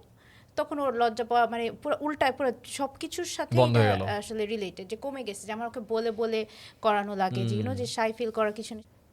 কখন রিয়েলাইজ করলা that you are in love with Munzereen? মানে ও আগে রিয়েলাইজ করছে না তুমি, তুমি আগে বলছো না ও? একদম সত্যি কথা বলি, they was not a single point. আমরা অনেক দিন একসাথে কাজ করছি, যেটা হয় যে আমরা প্রায় 10 মিনিট স্কুল একদম শুরু থেকেও আমাদের সাথে কাজ করে। সো অনেকগুলো রোলে ছিল, ব্লগে কাজ করছে, আমাদের কুইজে কাজ করছে, ও আমাদের হেড অফ এইচআর ছিল। কোভিডের সময় যখন সবকিছু বন্ধ হয়ে গেল, আমরা তো কোনো স্টুডিও খোলা রাখতে পারি নাই। হ্যাঁ, ও আমাদের সাথে 14 সাল থেকে কাজ করে। সো কোভিডের সময় যখন সবকিছু বন্ধ হয়ে গেল, আমরা তো স্টুডিও খোলা রাখতে পারি না। সো তখন আমরা করলাম কি, সবার বাসায় বাসায় একটা করে বোর্ড পাঠাইলাম আমাদের টিচারদের বাসায়, যে বোর্ডে ওরা নিজেদের বাসায় নিজের মোবাইল ইউজ করে জন্য ভিডিও করতে পারে, আপলোড করতে পারে, বিকজ সব তো বন্ধ, লকডাউনে আছি, রাইট? সো আমরা একদম সব বন্ধ, নিউ মার্কেট থেকে বোর্ড কিনে ভ্যানে করে সব টিচারের বাসায় দিচ্ছে। ভালো কথা, সবাই বাসা থেকে ভিডিও বানাচ্ছে। সাডেনলি ভিডিও কোয়ালিটি সবারই খারাপ, কারণ এখন তো স্টুডিও নাই, এত সুন্দর লাইট টাইট নাই, এটা নেই। সো ওই সময় আমাদের সবারই এখন টার্গেট যে কীভাবে আমাদের প্রোডাকশন রেটটা বেটার রাখা যায়। সো ওই সময় তখন ওকে বললাম, আচ্ছা তুমি তো ঢাকা ভার্সিটিতে ইংলিশে পড়ছো, অনার্স মাস্টার্স, ফার্স্ট হয়েছে মাস্টার্সে, তুমি ইংলিশে ভিডিও বানাও। সবাই বানাচ্ছি আমরা। হ্যাঁ, ও দেখলো হ্যাঁ সবাই তো বাসা থেকেই বানাচ্ছে, ও বানাতে পারে। অ্যান্ড ও ফার্স্ট ভিডিও এরকম বানাইলো, ওর পিছে ওর ওয়ার্ড্রোব আছে, ট্যালকাম পাউডার মানে দেখা যাচ্ছে পিছন থেকে ওরকম ইয়েতে। সো আমার ফার্স্টে কয়েকটা ফিডব্যাক, না এটা করো, এটা করো, লাইট টাইট ফিক্স করে, এটা করো, করলো। অ্যান্ড ফার্স্ট ভিডিও আপলোড করলো। ফার্স্ট ভিডিও আপলোড করার পর দেখলো যে মানুষ অনেক পছন্দ করলো। সো 2-3টা ভিডিও আপলোড করলো, তারপরে দেখা গেল যে এনটিভি, প্রথম আলো, ওদের পেজ থেকে ওই ভিডিওগুলো পোস্ট করা হলো, প্রচুর মানুষ দেখলো। তখন সাডেনলি শি অলসো রিয়েলাইজ, ও আচ্ছা আমি তো শেখাতে পারি। সো তখন থেকে মানুষ চিনছে। যাক, এই বড় ঘটনা বলার রিজন হলো যে 10 বছরের পুরো জার্নিতে যেহেতু একসাথে ছিলাম, এইটার সময় কোন টাইমে যে বলুন একটা স্পেসিফিক পয়েন্ট এরকম মার্ক করাটা কঠিন ছিল। বাট ইয়েস, অফকোর্স অনেকজন বলছে যে তোদের তো থাকে না যে একসাথে হলে তো ভালো হয়। দেন ও যখন কন্টেন্ট বানানো শুরু করলো, তখন অনেকে আবার বলা থাকে না, কমেন্টে বলে যে এটা হইলে তো ভালো, এটা ভালো হয় না। তো আমরা দেখতাম এমন হয়েছে, আমাদের ফ্যামিলি মেম্বারও বলছে। একদিন আমার র্যান্ডমলি আমার বাবা না মাকে এসে বলছে যে তো চাচা বলতেছিল যে এই মেয়েটার সাথে তোকে বেশ ভালো মানাবে। থাকে না যে ওরকম। সো দেয়ার ওয়াজ দিস এরকম ইনবাউন্ড অনেক কথাবার্তা। সো অফকোর্স আমরাও তখন বুঝছিলাম যে আমাদের মধ্যেও কিছু একটা আছে। So there was not a single point, but এই জিনিসপত্রগুলো যখন বাইরে থেকেও মানুষজন বলা হয়েছে, আমাদের জন্য সহজ হয়ে গেছে আর কি কাজটা করা, বা আব্বা আমাকে বলা যে হ্যাঁ হয়তো খারাপ হয় না। অবভিয়াস তোমাদের দুইজনের এত মিল, আমি নিজেই দেখে হাঁটাতে ওরা তো প্রেম করলেই পারে। হ্যাঁ, সেটা অনেকজন বলছে। সো এত পারফেক্ট ম্যাচ দেখি না। এবং আমি আমার বাবা মাকে কিন্তু আমরা নিজেরা যাই বলি নাই। সো সেম এরকম একদিন র্যান্ডম কনভারসেশন হয়েছে, হওয়ার সময় এরকম আমার বাবা মা এসে বলছে যে উনি বললো যে নো মানে ও এর সাথে তোকে অনেক ভালো যায়। তো তখন আমি বলছি যে হ্যাঁ মা, আমাকেও তো অনেকজন বলছে। ভালোই, খারাপ না। তখন আর কি আমার মা আইডিয়া পাইছে যে কিছু একটা হচ্ছে। সো বাট এটা জাস্ট হয়ে গেছে, মানে তোমাকে বলা লাগে না হে আমার তোমাকে ভালো লাগে? But হ্যাঁ, of course I think we had that একটা টাইমে যখন বলছিলাম অথবা বিয়ে হয়েছিল, বাট থাকে না যে they is a single proper proposal, ওই প্রপোজালের মতো ছিল না। But yeah we knew it যে হ্যাঁ একটা আছে এবং এটা প্রবলি কিছু একটা হবে। হ্যাঁ, এটা কেন এত অবভিয়াস? বললাম না যে তোমাদেরকে দেখে মানে বেশি একটু match made in heaven or in a classroom in heaven, হ্যাঁ, বিকজ তোমার আমিও দেখি। আর যেটা কিন্তু- হয়েছে যে আমরা অনেকদিন ধরে একসাথে থাকার কারণে আমার মনে হয় যে ওই যে যারা একই সাথে থাকে না, আমরা কিন্তু ইমিলেট করি। আপনি যখন Right. আপনার কথা বলা, আমি যখন আপনি পজ করতেছেন আমি কিন্তু একটু পজ করেছি, আপনি যখন একটু স্পিডে কথা আমি একটু স্পিডে কথা বলি, ইমিলেট করা হয়। সো অনেকদিন ধরে কন্টেন্ট বানানোর কারণে প্রবলি ওর কথাবার্তার ধরন আমার ধরন একটা একই রকম হয়ে গেছে, বা চাল চলন সোশ্যাল মিডিয়াতে কিভাবে কথা বলি করি, এটার কারণে না আরো প্রবলেম রেজেম্বলেন্সটা বেশি বোঝা যায় যে আচ্ছা দুইজন তো একই রকম প্রবলেম। হ্যাঁ, অনেক, মানে আমি জাস্ট মনে করতাম আমি এখন বুঝছি যে তুমি একাই, আমি ওর দিকে কি কিছু আছে, হ্যাঁ। হঠাৎ করে তোমাকে হ্যাঁ সে এটা কেমনে Yes, yes, হয় yes. এত মিল। আর আমরা মাশাআল্লাহ, তখন God লাস্ট bless. মোমেন্টে আমরা প্রবলি বছর খানেক বা 6 মাস আগে যখন আমরা ডিসাইড করছি যে ওকে ঠিক আছে কিছু একটা হবে, আমরা কখনো চাই নাই যে এই জিনিসটা বাইরে আসুক, বিকজ যেহেতু আমরা টিচার প্রফেশনের সাথে না এই জিনিসটা যায় না। সো এই কারণে প্রবলি মেজরিটি মানুষ এই বিয়ের সময়ই জানতে পারছে। অনেকে আবার বলছেন আই টোল্ড ইউ, সো আমি জানতাম কিছু একটা আছে। But God bless you both. আমাকে বলো তো তোমার কাছে হ্যাঁ। সাকসেস কি? একটা পিসফুল লাইফ, ইয়া, একটা পজিটিভ ইম্প্যাক্ট ফেলা সোসাইটিতে, or having a lot of money, or just peaceful, just happiness, no money, তুমি এমনি খুশি, or something else? I think peace and happiness. Yes. With money or without money? Doesn't matter. Of course, আচ্ছা হ্যাঁ, it does matter যদি option থাকে যে without money piece and happiness, with মানি, তাহলে হ্যাঁ with money piece and happiness, that's better. But yeah, piece and happiness. আমার একটা favourite author বলেন বা পার্সন বলেন, আচ্ছা ওর নাম নাভাল রাভিকান্ত। ও যেমন বলে যে ওর অনেক বড়লোক বন্ধু আছে, সো বলে যে দিন শেষে আমি আমার বন্ধুদেরকে বলি যে you guys are so rich, you guys are so smart, why aren't you guys so happy? মানে আপনি অনেক বড় লোক হয়েছেন বাট আপনি হ্যাপি না। আমার মনে হয় এইটা ইজ আ ডিজাস্টার। এটার থেকে অনেক বেটার হইলো যে আপনি পিস হ্যাপিনেস আছে, আপনি একটু কম পয়সাও আছে, বাট ইটস অল রাইট। না, অনেক লাগে না পয়সা, জাস্ট ওকে। হ্যাঁ okay, but peace and happiness is very important. Peace yes, is difficult to achieve, I think. Very difficult. Happiness তাও ঠিক আছে, হ্যাপিনেস তো আসে, একটু আসে, একটু হ্যাঁ, Netflix piece is very difficult. Piece is মানে ভিতর থেকে আসতে হয়, হ্যাঁ। and মানুষদের পার্সোনালিটি মাঝে মাঝে এরকম থাকে, আই থিঙ্ক ওরা পিস। অ্যান্ড অলসো পিস আমার মনে হয় এটা বয়সের সাথে সাথে আসে, বিকজ আপনি যখন ছোটো I think you have a lot of energy, right? আপনি অনেক দৌড়াচ্ছেন, আপনার পিস চিন্তা করার সময় নাই। আস্তে আস্তে বয়স বাড়তে বাড়তে মনে হয় মানুষের পিস খোঁজার টেন্ডেন্সিও বাড়ে।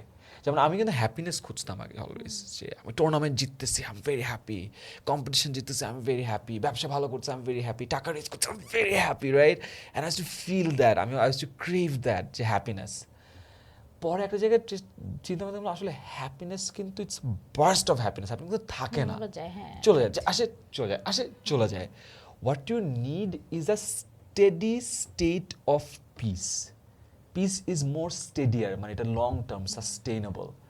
সো এখন প্রবলি বুড়া হচ্ছি এই কারণে প্রবলেম, এখন happiness of course I still look for happiness, I still want to win tournaments, I still want to do great things, যেটা সাকসেস আসবে, মানুষ ভালো কথা বলবে, বাট ওই যে স্টেডি স্টেট অফ পিসটা এখন বেশি খোঁজা হয়।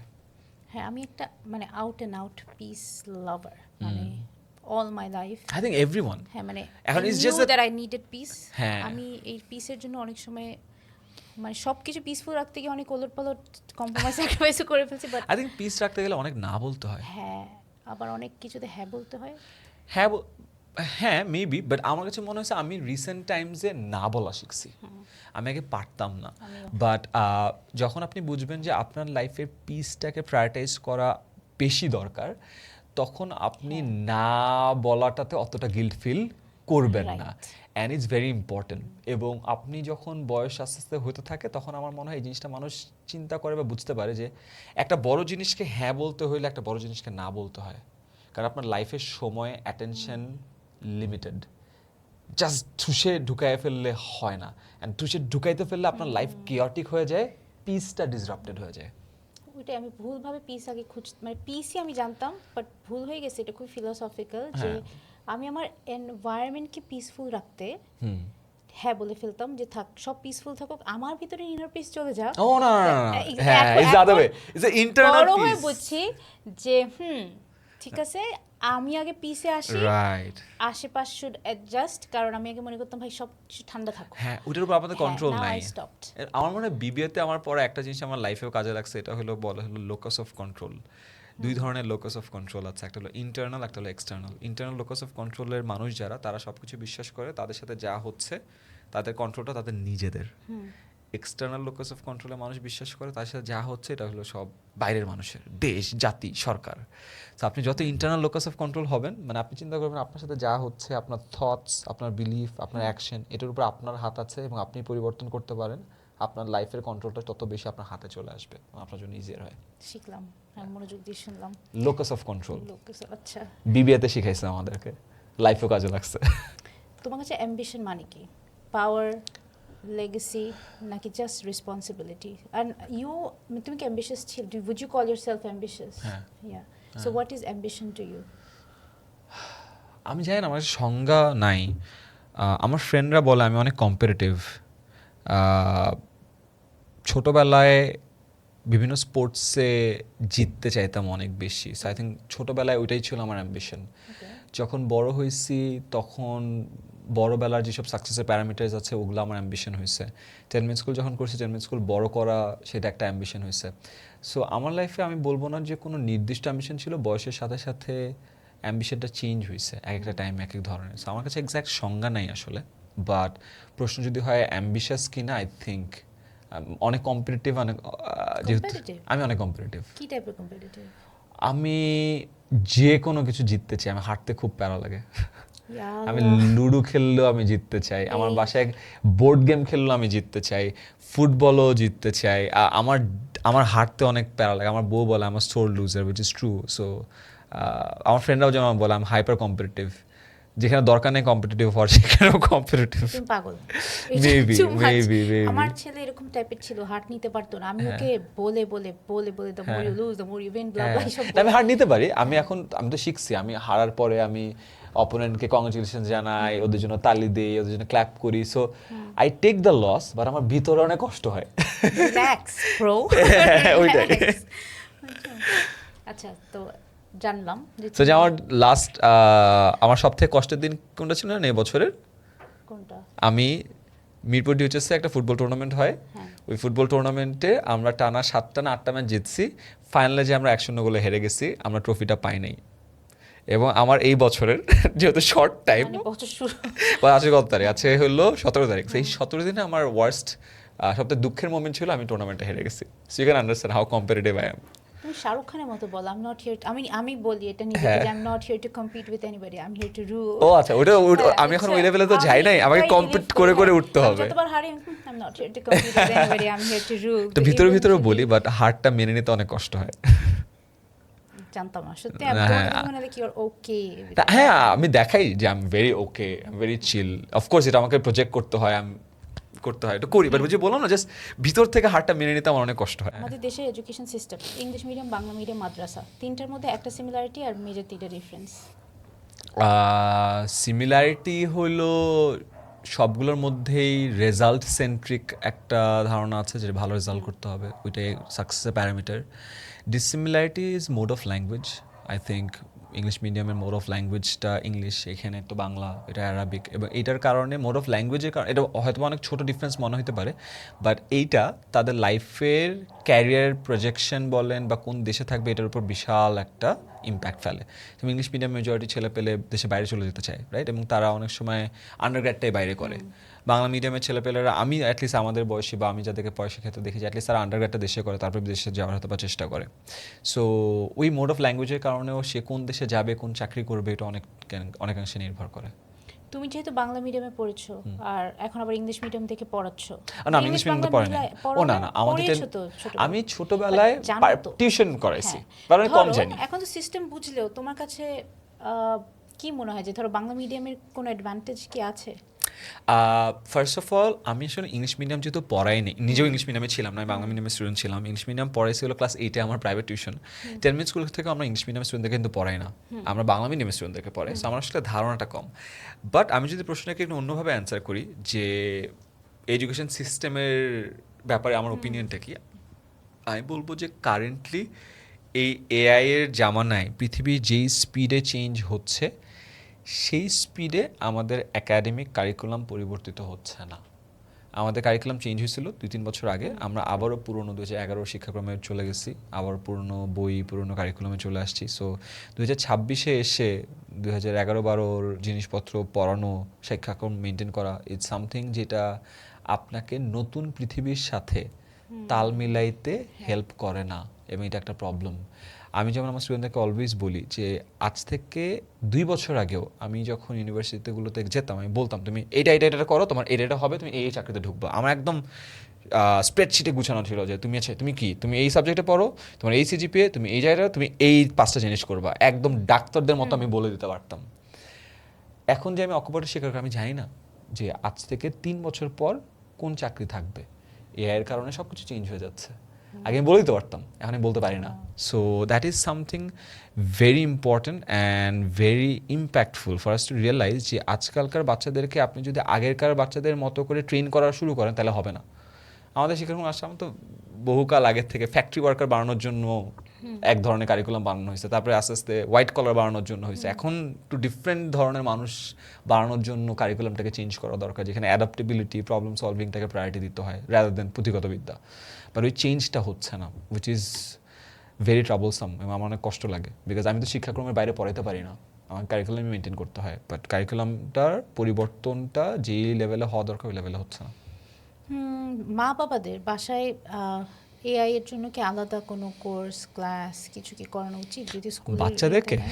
ডিপেন্ডস যে আপনার বাচ্চা আসলে কোন ধরনের কন্টেন্টের সাথে এক্সপোজড, তার স্কুলে কোন ধরনের কন্টেন্ট এক্সপোজার আছে, ওটার উপর ডিপেন্ড করে। অনেক বাচ্চা অনেক ভালো এআই এর জিনিসপত্র জানে, ওরা সারাক্ষণ চ্যাটজিপিটিতে কাজ করছে, এআই দিয়ে ছবি বানাচ্ছে, এআই দিয়ে ভিডিও বানাচ্ছে, এআই দিয়ে কার্টুন বানাচ্ছে, এআই দিয়ে প্রজেক্ট বানাচ্ছে, এআই দিয়ে সায়েন্স প্রজেক্ট সাবমিট করছে, অনেক কিছু করতেছে।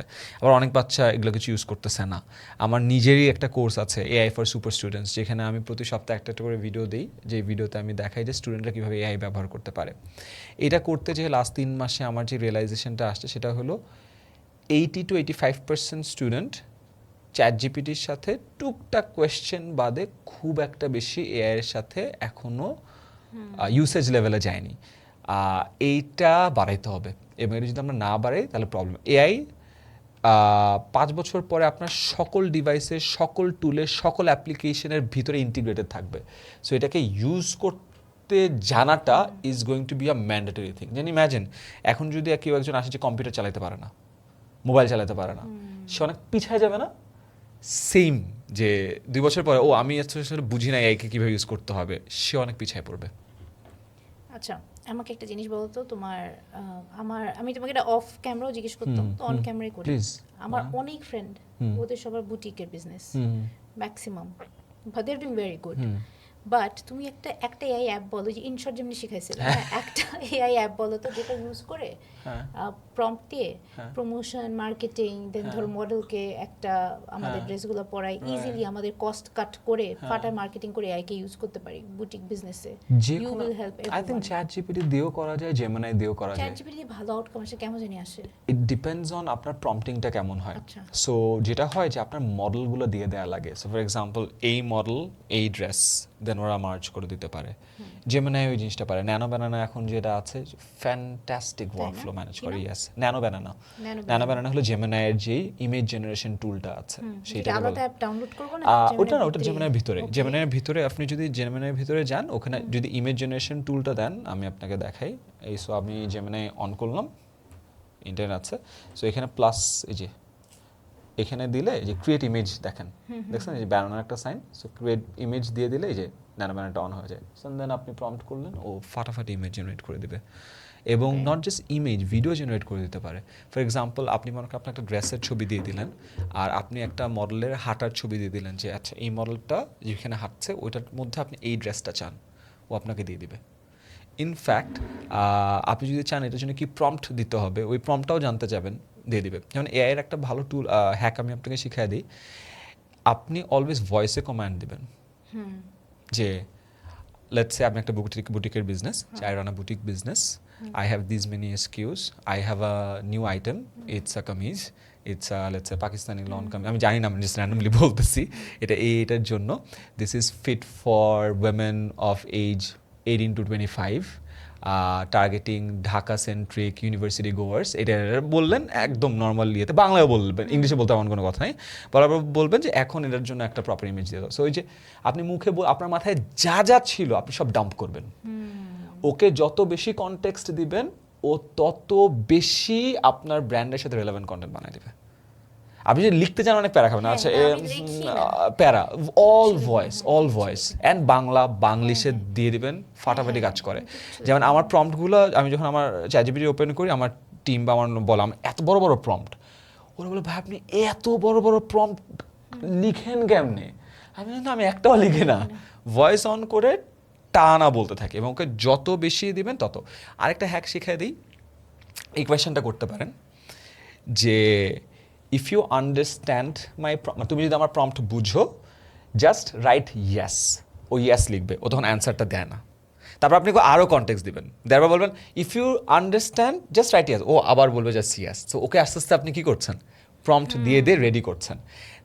Third hack, it's very important, okay বলবে যে আমাকে এই কাজটা করে দিতে হবে, এই কাজটা করার জন্য তোমার যদি কোনো প্রশ্ন থাকে প্রশ্নগুলো করো, অ্যান্ড দেন ও দেখবেন আপনাকে 4-5টা কোয়েশ্চেন করছে, আপনি ওই 4-5টা প্রশ্নের উত্তর দিয়ে দিবেন, তারপরে বলবেন okay now that you got all the answers, now you give me the output. ও ফ্যান্টাস্টিক আউটপুট দেবে। সো কী করলেন, ফার্স্টে আপনি প্রম্পট দিলেন, ইয়েস বলাইলেন, প্রম্পট ও কনটেক্সট দিয়ে করলো।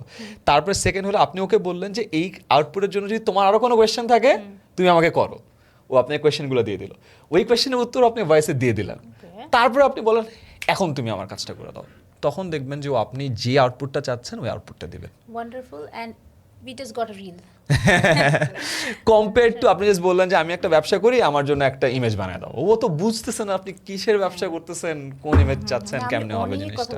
মানে এটা আমি চিন্তা করতাম যে আমি যে এত কথা বলি, এত কিছু একসাথে দিতে থাকি, এটা কি রাইট কিনা, জাস্ট বলবো না। হ্যাঁ, যত কনটেক্সট দিবেন তত ভালো, বিকজ এআই তো কোটি কোটি ডেটা পয়েন্টে কোটি কোটি বই, হাজার কোটি বইয়ের সমান জিনিসপত্র নিয়েও ট্রেন্ড, আপনার ছোট কনটেক্সটও আওলায় যাবে না। It's absolutely alright. আমাদের দেশের যে অবস্থা, তোমার কি মনে হয় নিজের যে দেশের জন্য জেনুইনলি কোনো চেঞ্জ আনার জন্য, দেশের মানুষের জন্য জেনুইনলি কিছু করার জন্য ফর রিয়েল পলিটিক্সে ঢুকতেই হবে? পলিটিক্সে না ঢুকে কি দেশের জন্য কিছু করা? আই থিংক অফকোর্স সারাবেদ করছে না, ইটস এ বিগ এক্সাম্পল, ব্র্যাকের প্রতিষ্ঠাতা। তার একটা কোট বলতে চাই, small is beautiful, scale is necessary. যে কোনো জিনিস ছোটো ইজ বিউটিফুল, বাট স্কেল করাটা অনেক দরকার, এবং সে সারা দেশব্যাপী কত কিছু স্কেল করছে।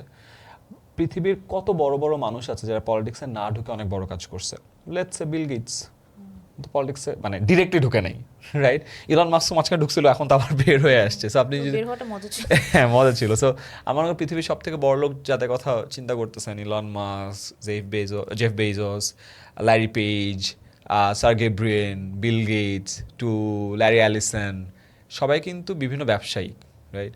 অথবা আমরা যাদেরকে ফলো করি, let's say movie star Shah Rukh Khan, Amir Khan, Salman Khan, or Matt Damon, Ben Affleck, or all the popular Hollywood stars, majority তো পলিটিক্সে নাই, or singers, dancers. So চিন্তা করে দেখেন আপনি যাদেরকে দেখে আইডালাইজ করছেন, যাদের মতো হইতে চান, করতে চান, তাদের অনেকেই তো পলিটিক্সে নাই। সো তারা কি বড় ইম্প্যাক্ট রাখছে তো, অ্যান্ড বিলিয়ন্স অফ মানুষের লাইফে ইনফ্লুয়েন্স করে করছে তো। সো আমার কাছে মনে হয় যে অফকোর্স পলিটিক্সে ঢুকে যদি আপনি পরিবর্তন করতে পারেন সেটা তো অফকোর্স গ্রেট। আপনি ডিরেক্টলি একদম সিস্টেমে ঢুকে সিস্টেম চেঞ্জ করে পলিসিগত চেঞ্জ আনলেন যেটা মানুষের লাইফে পরিবর্তন আনবে, অ্যাবসলিউটলি ইয়েস। বাট এর বাইরেও করা যায় কিনা, অফকোর্স ইয়েস। পলিসিটা খালি চেঞ্জ করা যায়, রাইট? পলিসি, হ্যাঁ, বাইরে যে আপনি পলিসি চেঞ্জ করতে পারবেন না, বাট ইনফ্লুয়েন্স তো আপনি করতেই পারবেন, রাইট? আপনার ভিডিও দেখে আপনার মনে হয় না যে কত মেয়ে তার ব্যবসা শুরু করছে? এখন আপনি তো বাণিজ্য বিষয়ক উপদেষ্টা না, বাট আপনি তো অনেক লেটস সে কয়েকশো মানুষের ব্যবসা শুরু করতে হেল্প করছেন, ইনফ্লুয়েন্স করছেন, সো দ্যাটস গ্রেট। আমারটা জানি না, বাট অনেকে করছে, তোমারটা দেখে অনেকে করে, তো but হ্যাঁ। করছে তো। সো এখন স্কেলটা ম্যাটার করে, 100, 1000, 1 কোটি কোনটা, বাট আমার কাছে মনে হয় যে ওই নাম্বারের পিছে না দৌড়ে করা, কেউ যদি করে থাকে তাহলে ইন্টেনশনটাই ম্যাটার, ইন্টেনশনটা ম্যাটার ইন্টেনশন করে। তুমি রাস্তায় অফ যাবাই। কোর্স বাট তোমার তো পলিটিক্সে ঢোকার ইচ্ছা আছে? নাই আসলে, তার নট এট অল নাকি মেবি? আমি আসলে সত্যি কথা বলতে বলবো যে পলিটিক্সের জন্য যেই ধরনের স্কিল সেটস দরকার, আমার মনে হয় না আমার ওই ধরনের স্কিল সেটস আছে। সো আমার কাছে মনে হয় যে ওই আমি জানি না ভবিষ্যতে হইলে হয়তো বা ইন্টারেস্ট থাকলে হয়তো ঢুকবো, বাট আপাতত ওরকম ইন্টারেস্ট নাই। বাট আমাকে অনেকজন বলছে যে কখনো যদি হয় তাহলে আপনি কি করবেন। আমি বলছি ভাই দেখেন, আসলে ইলেকশন করে ইলেকশন জেতা, এটার অনেক ক্যাম্পেইন করা, ক্যাম্পেইন রান করা, অনেক ধরনের স্কিল সেটস লাগে, যেটার উপরে আমার আসলে অত ভালো ধারণা নাই। বাট ইয়েস, কখনো যদি সুযোগ থাকে না, উপদেশটা হয় বা ইয়ে হয়, এডুকেশন লেভেলে যদি থাকে না। ধরো তুমি আজকেই হয়ে গেলে 2 দিনের জন্য শিক্ষামন্ত্রী একদম 2 দিনের জন্য স্ট্রেট 3টা জিনিস 2 দিন, 2 দিন একদম ওই যে নায়ক একটা সিনেমার মতো। হ্যাঁ, নায়কের মতো কি করতে ডিফিকাল্ট। আমি আই থিংক কারিকুলাম চেঞ্জটাকে স্টার্ট করে দেওয়ার ব্যবস্থা করতাম। কি ঢুকাতা চেঞ্জ করে কি? Again it's not a short term solution যে আমি এই জিনিস ঢুকাইতাম হয়ে যেত। ইটস আরো লং টার্ম একটা বিষয়। কারিকুলাম পরিবর্তন করার যে কমিটি আছে, সেই কমিটির মধ্যে একটা পরিবর্তন আনতাম, যেটার ফলে কারিকুলাম চেঞ্জটা ফাস্ট ট্র্যাকড হইতো এবং কারিকুলামটা যুগোপযোগী হইতো এবং কারিকুলামটা যুগোপযোগী করার জন্য রাইট টিম থাকতো এবং তারা নির্দিষ্ট সময় পর পর জন্য চেঞ্জ করতো। I think that is the biggest thing. যেহেতু আমাকে 2 দিনই সময় দিয়েছেন, ওটা শুরু করানোর জন্য যতটুকু করা যায় অদ্দূরই করতাম। বিকজ আমার কাছে মনে হচ্ছে আমাদের বইগুলো অনেক সুন্দর হতে পারে, সুন্দরের ডিজাইন ওয়াইজ সুন্দর হতে পারে, ফরম্যাটিং ওয়াইজ সুন্দর হতে পারে, ইলাস্ট্রেশন ওয়াইজ সুন্দর হতে পারে, কন্টেন্ট ওয়াইজ অনেক বেটার হইতে পারে। আর যুগোপযোগী তো আমার কাছে মনে হয় না আমাদের কন্টেন্ট অতটা যুগোপযোগী, এবং অনেক বেটার হতে পারে for sure.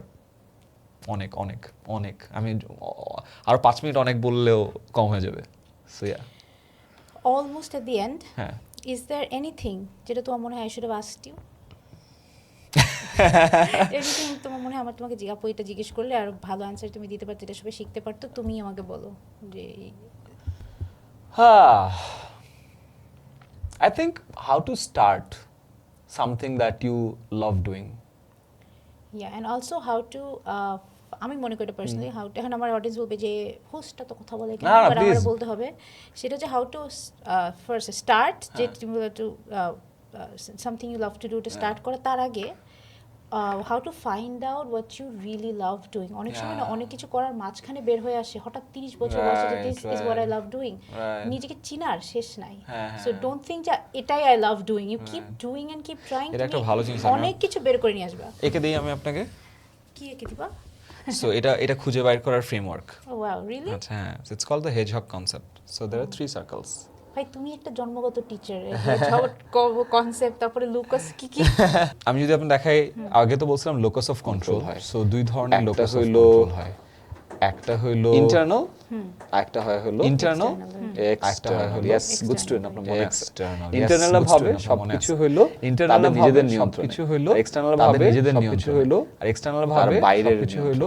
So it's better to be internal locus of control, it's better to be internal locus of control. এটা হও, এটা হই অনেক লাইক এটা হও, এটা হই। এখন যদি বলি আপনার যে কোশ্চেন কিভাবে খুঁজে বের করব, আপনার যে কোশ্চেন কিভাবে খুঁজে বের করব, সো দিস 3 সার্কেলস, প্রথম সার্কেলটা রিপ্রেজেন্ট করে হোয়াট ইউ, প্রথম সার্কেলটা রিপ্রেজেন্ট করে what you, second circle represent করে সেকেন্ড সার্কেল রিপ্রেজেন্ট করে what you are, third circle represent করে, থার্ড সার্কেল রিপ্রেজেন্ট করে pays you money। আপনি কোন একটা কাজ করতে ভালোবাসেন, আপনি কোন একটা কাজ করতে ভালোবাসেন ভালো এবং কাজে অনেক ভালো এবং মাঝখানে টাকা নেই, যে জায়গাটা আছে এটাকে আপনার স্কিল, যে জায়গাটা আছে এটাকে আপনি যদি পার্থক্য বলি, আপনার একটা কাজ করতে অনেক ভালো লাগে, ফর এক্সাম্পল আপনার গান গাইতে অনেক ভালো লাগে, ফর এক্সাম্পল আপনার গান গাইতে অনেক ভালো লাগে, নট নেসেসারিলি আপনি গান গাইতে অনেক ভালো, নট নেসেসারিলি আপনি গান গাইতে অনেক ভালো। So love and good at এর মধ্যে পার্থক্য, so love and good at এর মধ্যে পার্থক্য। ফুটবল আপু আই লাভ অনেক ভালোবাসি, I can am I good at it professionally, am I good at amateur level লেভেলে আই এম গুড, আমি ট্রফি জিততে অ্যামেচার লেভেলে আই এম গুড, আমি ট্রফি জিতি ভালো খেলি, ঠিক আছে, দেখে ইন্সপায়ার্ড হয়, গ্রেট, বাট আমি কখনো দেখে ইন্সপায়ার্ড হয়, গ্রেট, বাট আমি কখনো ন্যাশনাল টিমে খেলতে পারবো? আমাকে এটা কখনো টাকা দিবে? পারবো না। আমাকে এটা কখনো টাকা দিবে? ফুটবলটা আমার জাস্ট এইখানে আছে, ফুটবলটা আমার ফুটবলটা এই দুই জায়গাটাতে নাই, ফুটবলটা এই দুই So জায়গাটাতে নাই, ফুটবল জাস্ট এই this is জায়গাটাতে আছে। ফুটবল জাস্ট এই জায়গায়। I love doing, I good I at, love doing, but doesn't I pay good me at, money.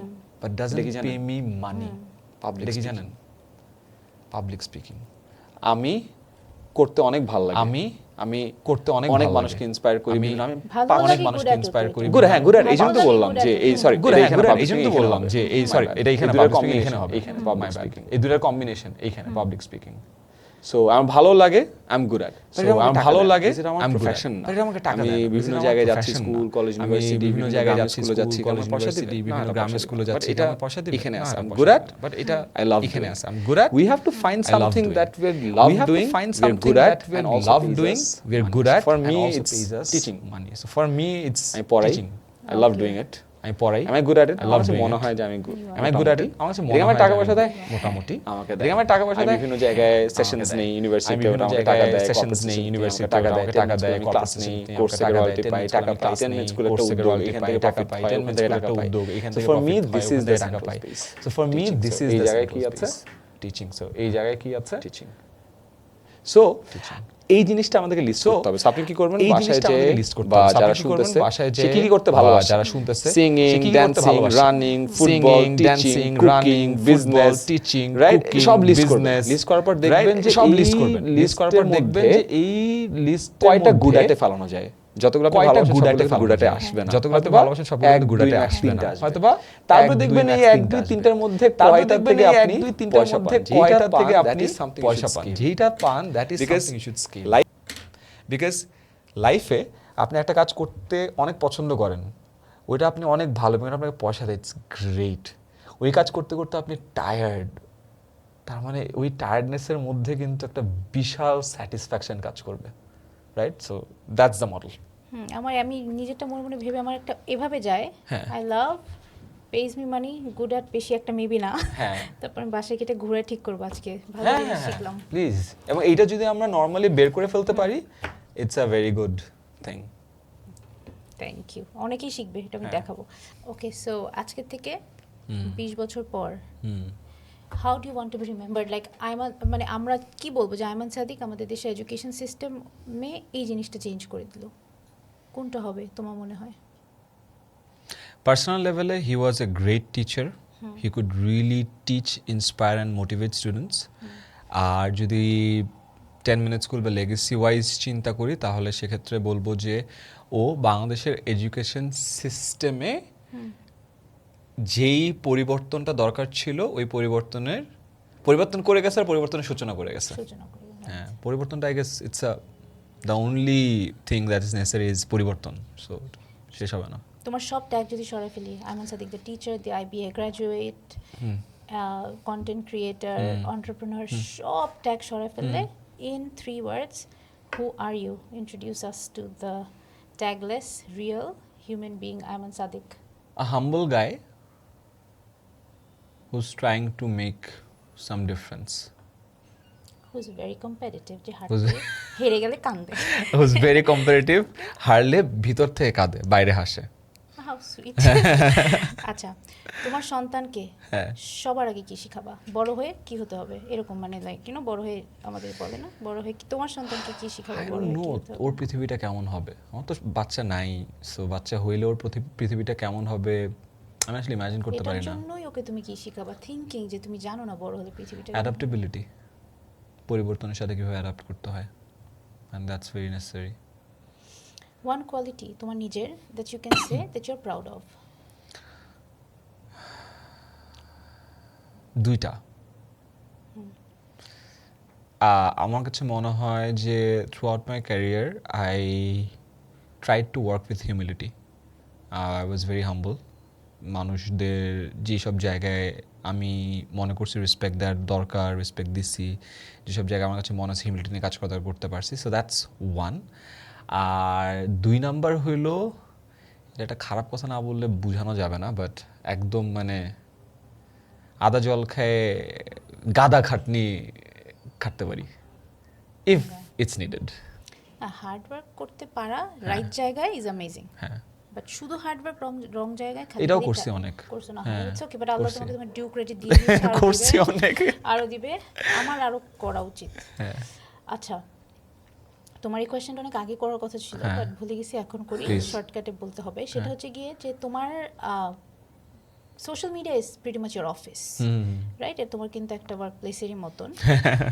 And অনেক সময় কিন্তু সোশ্যাল মিডিয়াটা, যারা এত বেশি সোশ্যাল মিডিয়া নিয়ে কাজ করে, সোশ্যাল লাইফই সোশ্যাল মিডিয়া হয়ে যায়। What you have to say about the media trial? এই যে পাত থেকে চুন খসলেই যে এই যে নেগেটিভিটি, এত কমেন্ট, এত কিছু, এত জাজ, মানে তোমার সাথে যেটা হয়, অনেকের সাথেই হয়, এটা তো in general. What you say about that? যারা তোমার তো, আমি how do you deal with this? কেমন লাগে তোমার? রাইট, ওয়েল, সোশ্যাল মিডিয়াতে আপনি যেহেতু অনেক ভালো কথা শুনেন, ইটস অনলি ফেয়ার যে আপনি কোনো ভুল করলে আপনি খারাপ কথাও শুনবেন। ভুল না করেও যদি শুনে না, যেহেতু আপনি পাবলিক ফিগার, আপনার উপর পাবলিক পারসেপশন যেটা হবে, মানুষ সেই অনুযায়ী কথা বলবে। It's also natural, right? So আমার মনে হয় যে এটা মেনে নিতেই হবে। এটা পৃথিবীতে শুধুমাত্র বাংলাদেশে না, সব দেশে এইটাই জিনিস আছে। আই উইশ দুটো জিনিস আমি পার্সোনাল একটা বলবো, একটা হলো আমার আমাদের খুব কষ্ট লাগে বা খারাপ লাগে যখন আমি দেখি অনেককে নতুন কিছু করতেছে, খুব ভালো কিছু করতেছে, এবং তার প্রথমবার একটা নেগেটিভ ফাটা একটা পিয়ার ক্রাইসিস হয়েছে, অ্যান্ড ও জানে না জিনিসটা কীভাবে ন্যাভিগেট করতে হয়। আমার কাছে খুব মায়া লাগে। আমার কাছে মনে হয় যদি ওকে আমি চিনতাম, অনেকজনকে আমি পার্সোনালি চিনি, আমি সাথে সাথে কল করি বা নক করি, অ্যান্ড আমাকে বলি, you know what, I have gone through this, I know what happens, and তোকে এখন আমার জুনিয়রদেরকে ক্লোজ হলে আমি তুই তোকে করে বলি আর কি, তোকে এটা কর, এটা কর, এটা কর, আমি হেল্প করার চেষ্টা করি। So that's one. দ্বিতীয়ত, নিজের ক্ষেত্রে হলে কী করি, অফকোর্স কোনো পাবলিক ডিজাস্টার বা কোনো কিছু হইলে ইট টেক্স আ টোল। আমি যদি বলি আমার কষ্ট হয় না, বের হয় না, অফকোর্স ইউ সি টান অফ ইয়ে, বাট ওভার দি ইয়ার্স আমি যেটা বলবো যে প্রতিটা জায়গায়, যতগুলো জায়গায় আমি ভুল করছি, আমি ওইটার কোনো রং জাস্টিফিকেশন বা দেই নাই, বা কখনো আপনি দেখবেন না যে নো হোয়াট, এটা আমার সাথে খারাপ হয়েছে, এটা রং হয়েছে, তোমরা কেন এটা বলতেছো, এটা বলছো, এটা কখনো আমি জাস্টিফিকেশন দিই নাই। এটা দেওয়ার একটা বড় রিজন ছিল, আমি এই জিনিসটা অ্যাকসেপ্ট করছি যে ওখানে আমার একটা ফল্ট ছিল, বা ফল্ট না থাকলেও মানুষ যদি কোনো জায়গায় দোষ ধরে, তাহলে আমি বলবো যে আমি হয়তো কোনো একটা কাজ করছি, ওটা ন্যারেটিভটা আমি প্রপারলি বুঝাতে পারি নাই, অ্যান্ড আমি ওইটা থেকে নেক্সট টাইম আমার ব্র্যান্ড গাইডলাইনে আমি এমন কিছু করার চেষ্টা করছি সো দ্যাট এটা রিপিট না হয়। So I think that helped me to some degree, যেটা ওই পার্টিকুলার টাইমটা ন্যাভিগেট করতে হেল্প করে। বাট ইয়েস, অফকোর্স ওই 2-3 দিন তো খুব খারাপ যায়, সো এটা তো কিছু। ও হ্যাঁ, অফকোর্স। ও আচ্ছা, না আমি কমেন্ট দেখি না ইউজুয়ালি যখন এই টাইপের ঝামেলা হয়, বিকজ কোনো একটা ঝামেলা হচ্ছে, আপনার অনেক মানুষ খারাপ কথা বলতেছে, এখন আপনি যদি টানা ওই টাইমে কমেন্ট দেখতে থাকেন, আপনি তো পুরো বম্বার্ডেড উইথ নেগেটিভিটি, মানে ডিস্ট্রেসফুল একটা অবস্থায় চলে যাবে। ওই সময় কমেন্ট না দেখাটা বেটার। ওই সময় আপনার জন্য সাজেশন হলো, নেক্সট টাইম যদি কোথাও কোনো জায়গায় বিপদে পড়েন, অনেক খারাপ কমেন্ট আছে, আপনার টিমকে দিয়ে কমেন্টটা দেখেন, এবং টিম এসে আপনাকে সামারাইজ করে বলবে, একটু খারাপ অবস্থা, এই ঝামেলা, তুমি এখন এটা করে করো। আমি যদি কোনো প্রবলেম পড়ি, এখন বড় পড়ি নাই কোনো ট্রায়ালে, ও ইউ কল মি, আইল কল ইউ, প্লিজ, বিকজ যেটা হয়েছে যে আমার যেহেতু ছোটোবেলা থেকেই আমার এই কন্টেন্ট ক্রিয়েশন জার্নিতে আমার আশেপাশে বন্ধুবান্ধব সবাই কন্টেন্ট ক্রিয়েটার ছিল, আমার 10 মিনিট স্কুলে প্রচুর মানুষ এখান থেকেও কন্টেন্ট ক্রিয়েটার হয়েছে, সো প্রচুর মানুষের সাথে কথা হয়, আমি অনেক এক্সাম্পল দেখছি, এবং আমি অনেক জায়গায় যেটা দেখছি যে মানুষ হয়তো বা যে জিনিসটা করতে চায়, অনেক খারাপ কাজ করছে, ধরা খায় নাই বা কোনো কিছু হয় নাই, বাট অনেক জায়গায় খারাপ কাজ করার নিয়ত ছিল না, বাট ফেসে গেছে। সো ওই সময় ওগুলো জায়গায় আমার মনে হয় যে একটু গাইডেন্স পাইলে হেল্প হয়। আর ইন জেনারেল আমি মানুষকে বলবো যে আমরা এখন যেহেতু সোশ্যাল মিডিয়াতে সবাই অনেক এক্সপোজড, যার একটা অনলাইন বিজনেস আছে, একটা অনলাইন প্রেজেন্স আছে, সেও কিন্তু এক্সপোজড, এবং মানুষ এই নেগেটিভিটিটা সহজে নিতে পারে না বা হ্যান্ডেল করতে পারে না। সো আমি জাস্ট 2-3টা জিনিস বলবো যে, এক, আপনি যদি অনলাইনে থাকেন, নেগেটিভিটি আসবেই, ইটস আ পার্সেন্টাইল গেম। 100 জন যদি আপনার ব্যাপারে কথা বলে, 5 জন খারাপ কথা বলবেই। যে ভোটে নির্বাচিত হবে, ওর কি 100% ভোটে নির্বাচিত হয় না তো, 51% হলে তো জিতে যায়, রাইট? অ্যান্ড সে সেলিব্রেট করে, তার মানে 49% মানুষ আপনাকে অপছন্দ করলেও কিন্তু আপনি জিতে যাচ্ছেন। সেক্ষেত্রে সোশ্যাল মিডিয়ার ক্ষেত্রে হয়তো বা 1-5% মানুষ হয়তো আপনাকে পছন্দ করবে না। It's natural, it's a percentile game, এটা সবার ক্ষেত্রে প্রযোজ্য, অ্যাকসেপ্টেড। 2, কখনো যদি ঝামেলা হয়, আমার মনে হয় এইটা রিফিউট করার মানুষ অনেক চেষ্টা করে যে না আমি আসলে ভালো, আমি এটা আমার মনে হয় রিফিউট না করে আপনার দেখা উচিত যে আপনি ভুলটা কোথায় করছেন। Acceptance is very important, because আপনি যদি অ্যাকসেপ্ট করেন যে মানুষগুলো আপনাকে গালি দিচ্ছে, ওরা আপনাকে মাফ করে দিবে, আপনি যদি অ্যাকসেপ্ট না করেন ওরা আপনার উপর আরও বিরক্ত হবে, বিকজ যে মানুষগুলো গালি দিচ্ছে ও হয়তো আপনাকে পছন্দ করতো কালকে পর্যন্ত, আপনার একটা কাজের জন্য আপনাকে অপছন্দ করতেছে। সো আপনি যদি অ্যাকসেপ্ট করেন, এগেন সরি আমার ভুল হয়েছে, হ্যাঁ আপনি গালি একটা খাইছেন, বাট ও আপনাকে পরের দিন আপনাকে দেখলে আবার আপনি গালি দিবে না, কারণ ও বুঝছে যে হ্যাঁ মানুষ তো ভুল করে, ফেরেশতা তো আমরা কেউ না, ওন করাটা মেইন। অ্যান্ড থার্ড হলো এইটার কারণে আপনি মেজর কোনো পরিবর্তন নেবেন না, কারণ আমি দেখছি এরকম হওয়ার পর মানুষ না আর কন্টেন্ট ক্রিয়েট করবো না, ব্যবসায় বন্ধ করে দিব, দেশেই থাকবো না, দেশের মানুষ খারাপ, এই দেশে কিচ্ছু হবে না, এই দেশটাই ফালতু, আমি বিদেশে চলে যাব, এই দেশ আমাকে রিজার্ভ করে না, এই চিন্তা করে বড় বড় ডিসিশন নিয়ে নেয়। ওইটা তার মানে হলো আপনি ইমোশনালি অনেক রেজড, এবং ওই কারণে আপনি একটা ইমোশনাল বড় ডিসিশন যদি নিয়ে নেন সেটা হয়তো বা লজিক্যালি রাইট হবে না। So this are my 3 suggestions. তুমি এটার অ্যান্সার আইদার বলতে পারো হ্যাঁ আপু এরকম আছে, আমি সিচুয়েশনটা বা বলবো না, অর তুমি চিলে বলতে পারো সেটা হচ্ছে any interview, any post, any speech, anything যে তুমি অ্যাপিয়ার করছো অর আপলোড করলে দ্যাট ইউ রিগ্রেট। ও video post, any video post, any interview, any appearance, anything যেটা তুমি দেওয়ার পরে প্রিটি মাচ একটা ছোটোখাটো ব্যাকল্যাশ হয় বা কিছু একটা হয় যেটাতে ইউ রিগ্রেট, যে কেন যে গেলাম, কেন যে বললাম, কেন যে দিলাম। এটাতে ঝামেলা হলো যখনই আমাকে পড়ালেখা, AI, communication, 10 minute school, education, business issue নিয়ে কথা হলো, আমি ভেরি কমফোর্টেবল, আমি কখনো রিগ্রেট করি না। যেখানে ঝামেলা হয় সেটা হলো ওই যে পার্সোনাল কোয়েশ্চেন্স, ওই পার্সোনাল কোয়েশ্চেন্সে অনেক সময় কিছু অ্যাঙ্গেলস বলে ফেলছি যেটা হয় যে কাট করে একটু অন্য অ্যাঙ্গেলসে চলে যায়, সো ওইটা একটু ঝামেলা হয়। এরকম কয়েকটা আছে, আই ডোন্ট নো ইভেন কোন কোন প্ল্যাটফর্ম থেকে আপলোড হয়েছে, বাট রিগ্রেট করার রিজনটা হলো যেটা হয় যে ওই টাইপের কন্টেন্ট একটু বেশি ভিউজ পায়, তো পার্সোনাল জিনিসপত্র, সো যেটা হয় যেটা বাবা মা পর্যন্ত যায়, সো তখন তারা দেখে একটু বাউন্ড হয়। ওরকম কিছু বলি নাই, বাট তাও টুকটাক টুকটাক আর কি এই পার্সোনাল লাইফের জিনিসপত্র নিয়ে। So you are very proper, তোমার মুখ দিয়ে কিছু বের হ্যাঁ খুব ইনোসেন্টলি একটা জিনিস বলছিলা ইন আ নাইস ওয়ে, আমার মনে হয় ওইটা নিয়ে হ্যাঁ অনেক কিছু অনেক সময় হয়েছে, তো ওগুলাতে একটু ওইটা হওয়ার কারণে আমি এখন এইসব কোয়েশ্চেন আরো প্রপার হয়ে যায়। যে মুনজানের ব্যাপারে আপনার কি ওপিনিয়ন? ভালো মেয়ে, ভালো মেয়ে, এরকম করি আমি। আচ্ছা, জাস্ট এটার জন্য যে আয়মান সাদিক নরমাল, হ্যাঁ মুভিজ দেখো? হ্যাঁ দেখি, বলিউড দেখি। Who's your favourite actor? Shahrukh Khan. আমারও শাহরুখ আর সালমান দুজনেই, ওদেরকে দেখে আমার শাহরুখ খান, শাহরুখ খান, শাহরুখের ফ্যান বেশি, but I love Salman Shahrukh both. মানে শাহরুখের স্টারডম আর গ্রোথটা আই এম জাস্ট শাহরুখ খানের লাস্ট, ফর এক্সাম্পল আমি লাস্ট 2টা মুভি হলে যেয়ে দেখছি, ডাঙ্কি দেখছি হলে যেয়ে দেখছি, আর ইয়েটা জওয়ান দেখছি, জওয়ান ওয়াজ ভেরি এন্টারটেইনিং। পাঠানও দেখছি আমি, শাহরুখ খানের লাস্ট 3টা মুভি দেখছি, তার আগের অনেক দিন ধরে ওর মুভি দেখি নেই, অনেক খারাপ মুভি টুভি বানাইছে, খুবই পছন্দের, তখন আমি আর খারাপ মুভি দেখি নাই। হ্যাঁ আমি ওই স্যাড হই নাই। ফেভারিট কোনটা তোমার লাইফ টাইম? আমি বলি শাহরুখ খানের একটা ফ্লপ মুভি আমার খুব ফেভারিট, স্বদেশ।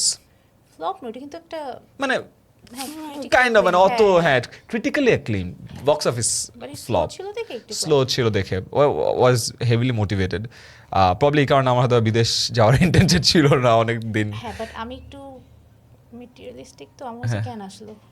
আচ্ছা হ্যাঁ, বাট শাহরুখ খান আমার যে জিনিসটা ভালো লাগে, ইভেন মাঝখানে 10 বছর আমি অনেক মুভি দেখি না, বাট ওর আমি সব ইন্টারভিউ দেখি, আমি ওর সব পডকাস্ট দেখি, আমি ওর সব স্পিচ দেখি, বিকজ লোকটা জেনুইনলি স্মার্ট, লোকটা জেনুইনলি উইটি। আপনি শাহরুখ খানকে একটা কোয়েশ্চেন করে ধরতে যান, ও আপনাকে এমন একটা উইটি অ্যান্সার দিবে যে আপনি ধরা খেয়ে যাবেন। I love this about him. Talented genius artist, মানে ও একটা আর্টের লেভেলে, মানে ও সব দিক থেকে, শুধু কিন্তু আর্টেরই না, ও জানে যে একটা জায়গায় নিজেকে কিভাবে প্রেজেন্ট করতে হয়। ওয়েল এডুকেটেড একটা লোক, and very well educated, he knows he's a star and he also knows ওই স্টারডমটাকে কিভাবে ক্যারি করতে হয়। I think this is it, stardom carry করা is very critical and complex কাজ, যেটা সবাই পারে না। স্টার অনেকে হয়, বাট স্টারডমটা ক্যারি করা is an art that you should. Shahrukh Khan করে, আমার মনে হয় না আর কোনো অ্যাক্টর আছে, কোনো কেউ আছে যে বলে I am the best, I am the last of the star. I don't think কেউ এটা বলে পার পাবে, এন্ড আপনি কেউ পার পাবেন। আর দ্বিতীয়ত হলো ও বললো যে I am the last of the stars, but বলার পরে এমন কেউ একটা হাসি দিল, ও দেখে মনে হলো না যে ওর ব্র্যাক করলো, মানে ইটস ভেরি ভেরি আসলে he is the last of the star. আর তো কেউ আসবেও না, ও যখন বলে তখনও কিন্তু এত বড় স্টার হয়ও নাই, তখন কিন্তু ছিল স্টার, সুপার ডুপার স্টারই ছিল তখন। জওয়ান পাঠান ও কিন্তু প্রুভ করে দেয় না, এখন কিন্তু এটা প্রুভেন যে বলিউডে আর আসতেছে না, বলিউড আর পসিবল ওর লেভেলে আমার মনে হয় না কেউ যেতে পারবে। আর প্রবলেম হচ্ছে স্টারডমটাই চেঞ্জ হয়ে গেছে। এখন স্টারডম পাওয়াটা তো সহজ, আগের মতো এত কঠিন না। সো আর আগে সহজ থেকে শেলফ লাইফটাও কম। সো আগে স্টারডমের শেলফ লাইফ যতদিন ছিল, যেই লেভেল আমরা দেখছি, এখন কেউ স্টারডম পাইলে আসলে ওই লেভেলে যাওয়াটা রিয়েলিস্টিক্যালি আর পসিবল না। the way he did it without Facebook, without Instagram, and নিজেকে I'm the best বলা, হ্যাঁ Oh, আমি আর যা বলছে সবই হয়েছে। ওনাকে একদিন মুম্বাইয়ের ফুটপাতে দাঁড়া বলে I'm gonna rule the city করলো। এটা সত্য কিনা জানি না, এটা অনেক ফ্রেন্ড বলছে। ওর একটা শো হতো যেখানে সব আমি শুনছি এটা, হ্যাঁ এটা অনেকবার বলছে, it's a famous narrative, but ওটার তো প্রমাণ নাই। বাট যেগুলো প্রমাণ আছে ওগুলো তো আমি বিশ্বাস করতে হয় না। এটা আমার মনে হয়, কারণ এটা যখন বলে ওর ফ্রেন্ডটা স্টেজে দাঁড়ায়, শাহরুখ দাঁড়ানো, সবাই দাঁড়ানো থাকে, যারা যারা ছিল, যে ওর গার্লফ্রেন্ডকে ফলো করতে করতে গরিকে আসে ইন্ডিয়াতে, সরি ইন্ডিয়া বলি মুম্বাইতে আসে, দিল্লি থেকে ওদের থাকার জায়গা ছিল না, কার বাসে ছিল, রাত্রে ছিল, তখন নাকি ওর ফ্রেন্ডটাকে বলছে দেখ আমরা কোথায় দাঁড়াতে হবে, একদিন আমি সিটি রুল করবো। তো মান্নাতের সামনে দেওয়া মান্নাত কিন্তু ওইটা ওই ফিল্মের ডিরেক্টর বলছে যে ওর ম্যানিফেস্টেশন অ্যান্ড অলসো যে ও কিন্তু অ্যারোগেন্টও লাগে, যে বলে না I love being a star, আমার ভালো লাগে বডিগার্ড নিয়ে হাঁটতে, এটা অ্যারোগেন্ট লাগে না, ওটা ও একটা ইনস্টিটিউশন, ওইটাই মানে ওই স্টারডম ক্যারি করা। অ্যান্ড বলে হলিউডে কাকে ভালো লাগে? হলিউডে না মানে ওই শাহরুখ খান লেভেলের ওই এটা অনেক কম, but yeah I like the acting of a lot of people. For example আমার চাইল্ডহুড একটা ফেভারিট হলো রক, ও তখন হলিউডে আছে, সো আই লাভ হিম। আমি রেসলিং দেখতাম, হ্যাঁ আমি বাচ্চাগুলো অনেক রেসলিং দেখতাম। আমি রেসলিং দেখতাম অন দ্য অ্যাটিটিউড এরা। অ্যাটিটিউড এরা মানে ডাব্লিউডব্লিউএফ যখন ছিল, ডাব্লিউডব্লিউ এর আগে, ওইটাকে অ্যাটিটিউড এরা বলা। Shawn Michaels, Stone Cold, Chris Jericho, Bret Hart, ওই এরাটা was insane. I was a big fan of Heartbreak Kid, HBK, Shawn Michaels. তাই না?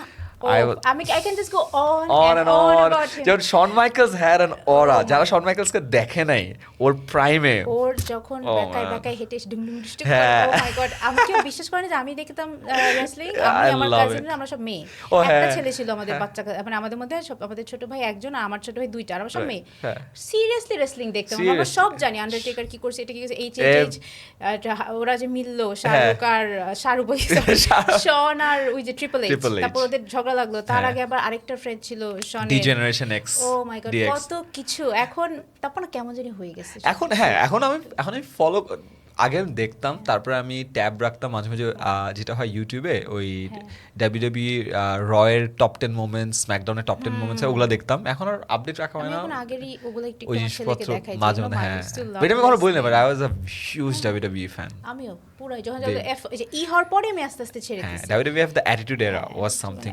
তারপরে চায়না ছিল, হ্যাঁ চায়না গোল্ডাস্ট, কি জানি, China Goldust, Mick Foley, the Hardy Boyz, Edge, Christian, oh man good times, মনে করে দিছে। আমি খুব দেখতাম। আর শন ম্যাকজন বুড়ো হয়ে গেছে, বাট ও হচ্ছে আমার রেসলিং ওয়ার্ল্ডে শাহরুখ খান। আমার ওরকম শাহরুখ, সালমান, শন মাইকেলস। হলিউডে আমার ভালো লাগে, চিনবা তুমি, ব্রুস উইলিস, ডাই হার্ডের ছিল, ও কিন্তু অনেক ওই আগে অনেক পপুলার ছিল, বাট ওকে আমার সবচেয়ে ভালো লাগে। ওর অনেক বড় বড় অ্যাক্টর আছে, অ্যান্থনি হপকিন্সকে অনেক ভালো লাগে, তারপর যে টম হ্যাঙ্কসকেও লাগে, বাট ব্রুস উইলিসের জন্য আমার ওকে খুব ভালো লাগে। ওকে, আইমান সাদিকের সাথে সিনেমা নিয়ে গল্প করি, খুব ভালো লাগে। আচ্ছা, এখন আমাদের সিগনেচার কোয়েশ্চেনগুলো করবো, ওকে? অনেক টাইম নিলাম তোমার। ফার্স্ট, তোমার লাইফে পাওয়া বেস্ট অ্যাডভাইস? বেস্ট অ্যাডভাইস পাওয়া, দিতে দিতে তো শেষ, কি পেলা? Life is too short to be living with regrets. Okay, worst advice? Worst advice, আরে এটা কোনো ব্যাপার না, পার হয়ে যাবে। আচ্ছা, এটা না অনেকে বলে, আমাকে বলছে ওয়ার্স্ট অ্যাডভাইস কি, কিছু না, এটা হয়ে যাবে, go on with the flow, এটাই এগুলো ওয়ার্স্ট অ্যাডভাইস। এটা তাই না, নিশ্চয়ই বড় ব্যাপার ছিল যেটা বলছে পার হয়ে যাবে। হ্যাঁ আমি আমার লাইফে অনেক যে ফ্রেমওয়ার্ক পছন্দ করি, যে আমাকে কেউ যখন কোনো ফ্রেমওয়ার্ক দেয় বা বলে যে ইউ নো হোয়াট, এই 3টা জিনিস করো, এই 5টা জিনিস করো, এই ফ্রেমওয়ার্কটা করো, দ্য রিজন ওয়াই আমি এই টাইপের ভিডিও বানাই, কারণ আমি এই টাইপের জিনিস কনজিউম করি। এরপর পরে যখন আমার কাছে মনে হয় ওই জিনিসটা আসলে কাজে লাগবে, ভিডিও বানাই। সো ওরকম জিনিসপত্র পাইলে আমার ভালো লাগে। আচ্ছা, 3টা উইশ, হ্যাঁ, জান্নাতে যাওয়া, to have a peaceful life and death, and to leave behind a usual, very normal legacy of being a good human being. I think these 3 আর কি লাগে। আচ্ছা, একটা যে কোনো একটা ডিশ যদি তুমি এখন থেকে নিয়ে মরার আগ পর্যন্ত একটা জিনিসই খেয়ে বেঁচে থাকতে হয়, I know it's ramen. Really Yeah. এত ভালো লাগে? আমার অনেক ভালো লাগে। আমি এখানে আসার আগে রামেন খেয়ে আসছি। ওয়াও। Yeah. আমার আগে ছিল বাংলা চাইনিজ আমার ফেভারিট, তারপরে আমি রামেন খাওয়া শিখছি। আমি আমার এক পরিচিত ভাই আছে, ওনাকে বলছিলাম যে আজকে রামেন খেতে কই যাবো, তার জায়গায় কথা বলছে, পরে ওই জায়গাটা আমার ফেভারিট হয়ে গেছে। And then I went to Japan, I tried a lot of different ramens, but সব রামেন তো ওখানে খাওয়া যায় না, বিকজ এখানে পর্ক রামেনই বেশি, বুতা রামেন বলে ওখানে, বা চিকেন রামেন অনেকগুলো খাইছি। দেশে যখনই ভালো কোনো রেস্টুরেন্টে কোনো রামেন ওপেন করে আমি যাই খাই। হ্যাঁ, আমার রামেন এক্সপার্ট। জাপানে গেলে কোন রামেন ট্রাই করা উচিত? ওখানে আমি তো আসলে গেছিলাম যখন, তখন আমার একটা গাইড ছিল, সো ও আমাকে বিভিন্ন জায়গায় নিয়ে গেছিলো, সো ওকে বলছিলাম হালাল রামেন, সো ওখানকার চিকেন রামেনগুলো ভালো না, গন্ধ না চিকেন ভালো না। সো ওখানে স্পেশালিটি হইলো আপনার পর্ক রামেন। সো চিকেন রামেনগুলো আমি সত্যি কথা, আমি জাপানের থেকে বাংলাদেশের চিকেন রামেন ইজ বেটার। আগে বুঝতাম না, বাট এই ফার্ম চিকেন আমি বাইরে গেলে আমি এখন পারি। আর ওই চিকেন চাশুটা যেটা থাকে, ওটা তো জাস্ট উপর দিয়ে একটা ওই যে ফায়ার করে দিয়ে দেয়, সো একটু কাঁচা কাঁচা লাগে অনেকের, সো এটা একটু প্যারা। 20 বছর বয়সী আয়মানকে তুমি এখন পেলে কি অ্যাডভাইস দিতা? Start taking care of your health. তখন কি সমস্যা ছিল? তুমি তো আমি 20 বছর বয়স, আমি যখন 20 না, মানে I was 22 till I turned 30, এই 8 বছর আমি আমার বডির দিকে টেক কেয়ার করি নাই। আমি মানে 10 মিনিট স্কুলের জন্য জীবন যৌবন দিয়ে দিয়েছিলাম। মানে এই 8 বছর এমনও গেছে, আমি ঢাকা থেকে সকালবেলা একটা অন্য জেলায় গেছি, ওই জেলায় যাই 3টা স্কুলে 3টা আলাদা ইভেন্ট করছি, লাস্ট ফ্লাইটে আবার ঢাকায় আসছি, ঢাকায় এসে ইভেন্ট করছি, রাতেবেলা আবার শ্যুট করছি, পরের দিন অফিস করছি। মানে এরকমও দিন গেছে। এখন যদি এরকম কিছু একটা করতে বলা, আমি বলছিলাম ভাই প্লিজ 3 দিনে ভাগ করি ব্যাপারটাকে, আমরা 2টা ইভেন্ট, আজকে 2টা ইভেন্ট, কালকে 2টা ইভেন্ট পরে। এনার্জি ছিল বডিতে, তখনই করছি। হ্যাঁ, বাট ওই টাইমটাতে যদি আরেকটু কনসিয়াস থাকতাম, তখন হার্ড ওয়ার্কটাও করতাম, বাট আরেকটু কনসিয়াসলি হয়তো বা ফুড হ্যাবিটটাকে, স্লিপটাকে, এক্সারসাইজটাকে মাথায় রাখতাম। সো মুনজারিনের কোন কোয়ালিটিটা তোমার সবচেয়ে পছন্দ?